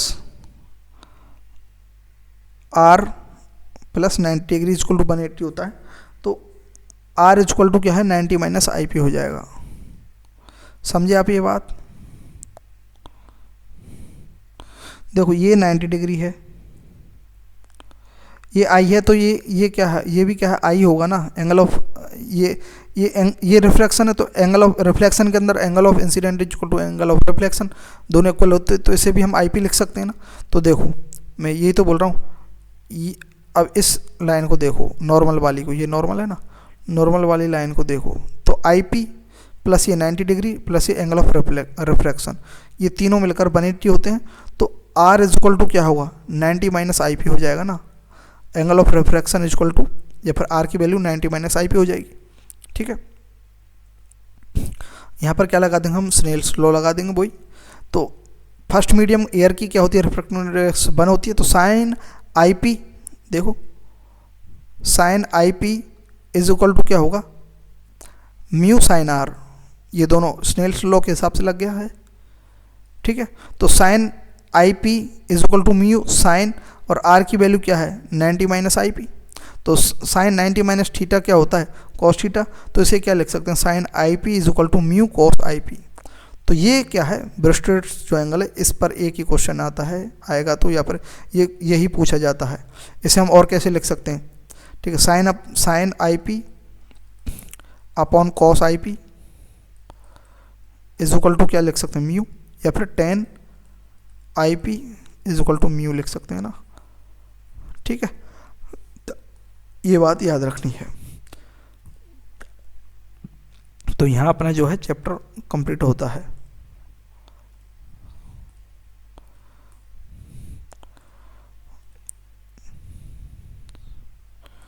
ठीक है, तो हमने प्रयास किया है, यहाँ तक पहुँचे हैं तो थैंक यू। कुछ समझ में ना आए तो पूछिए, ठीक है, क्योंकि मुझे ही क्या है ये स्लाइड्स बनानी पड़ती है, मुझे ही लेक्चर बनाना पड़ता है, मुझे ही अपलोड करना पड़ता है, ठीक है। तो ठीक है राम जी,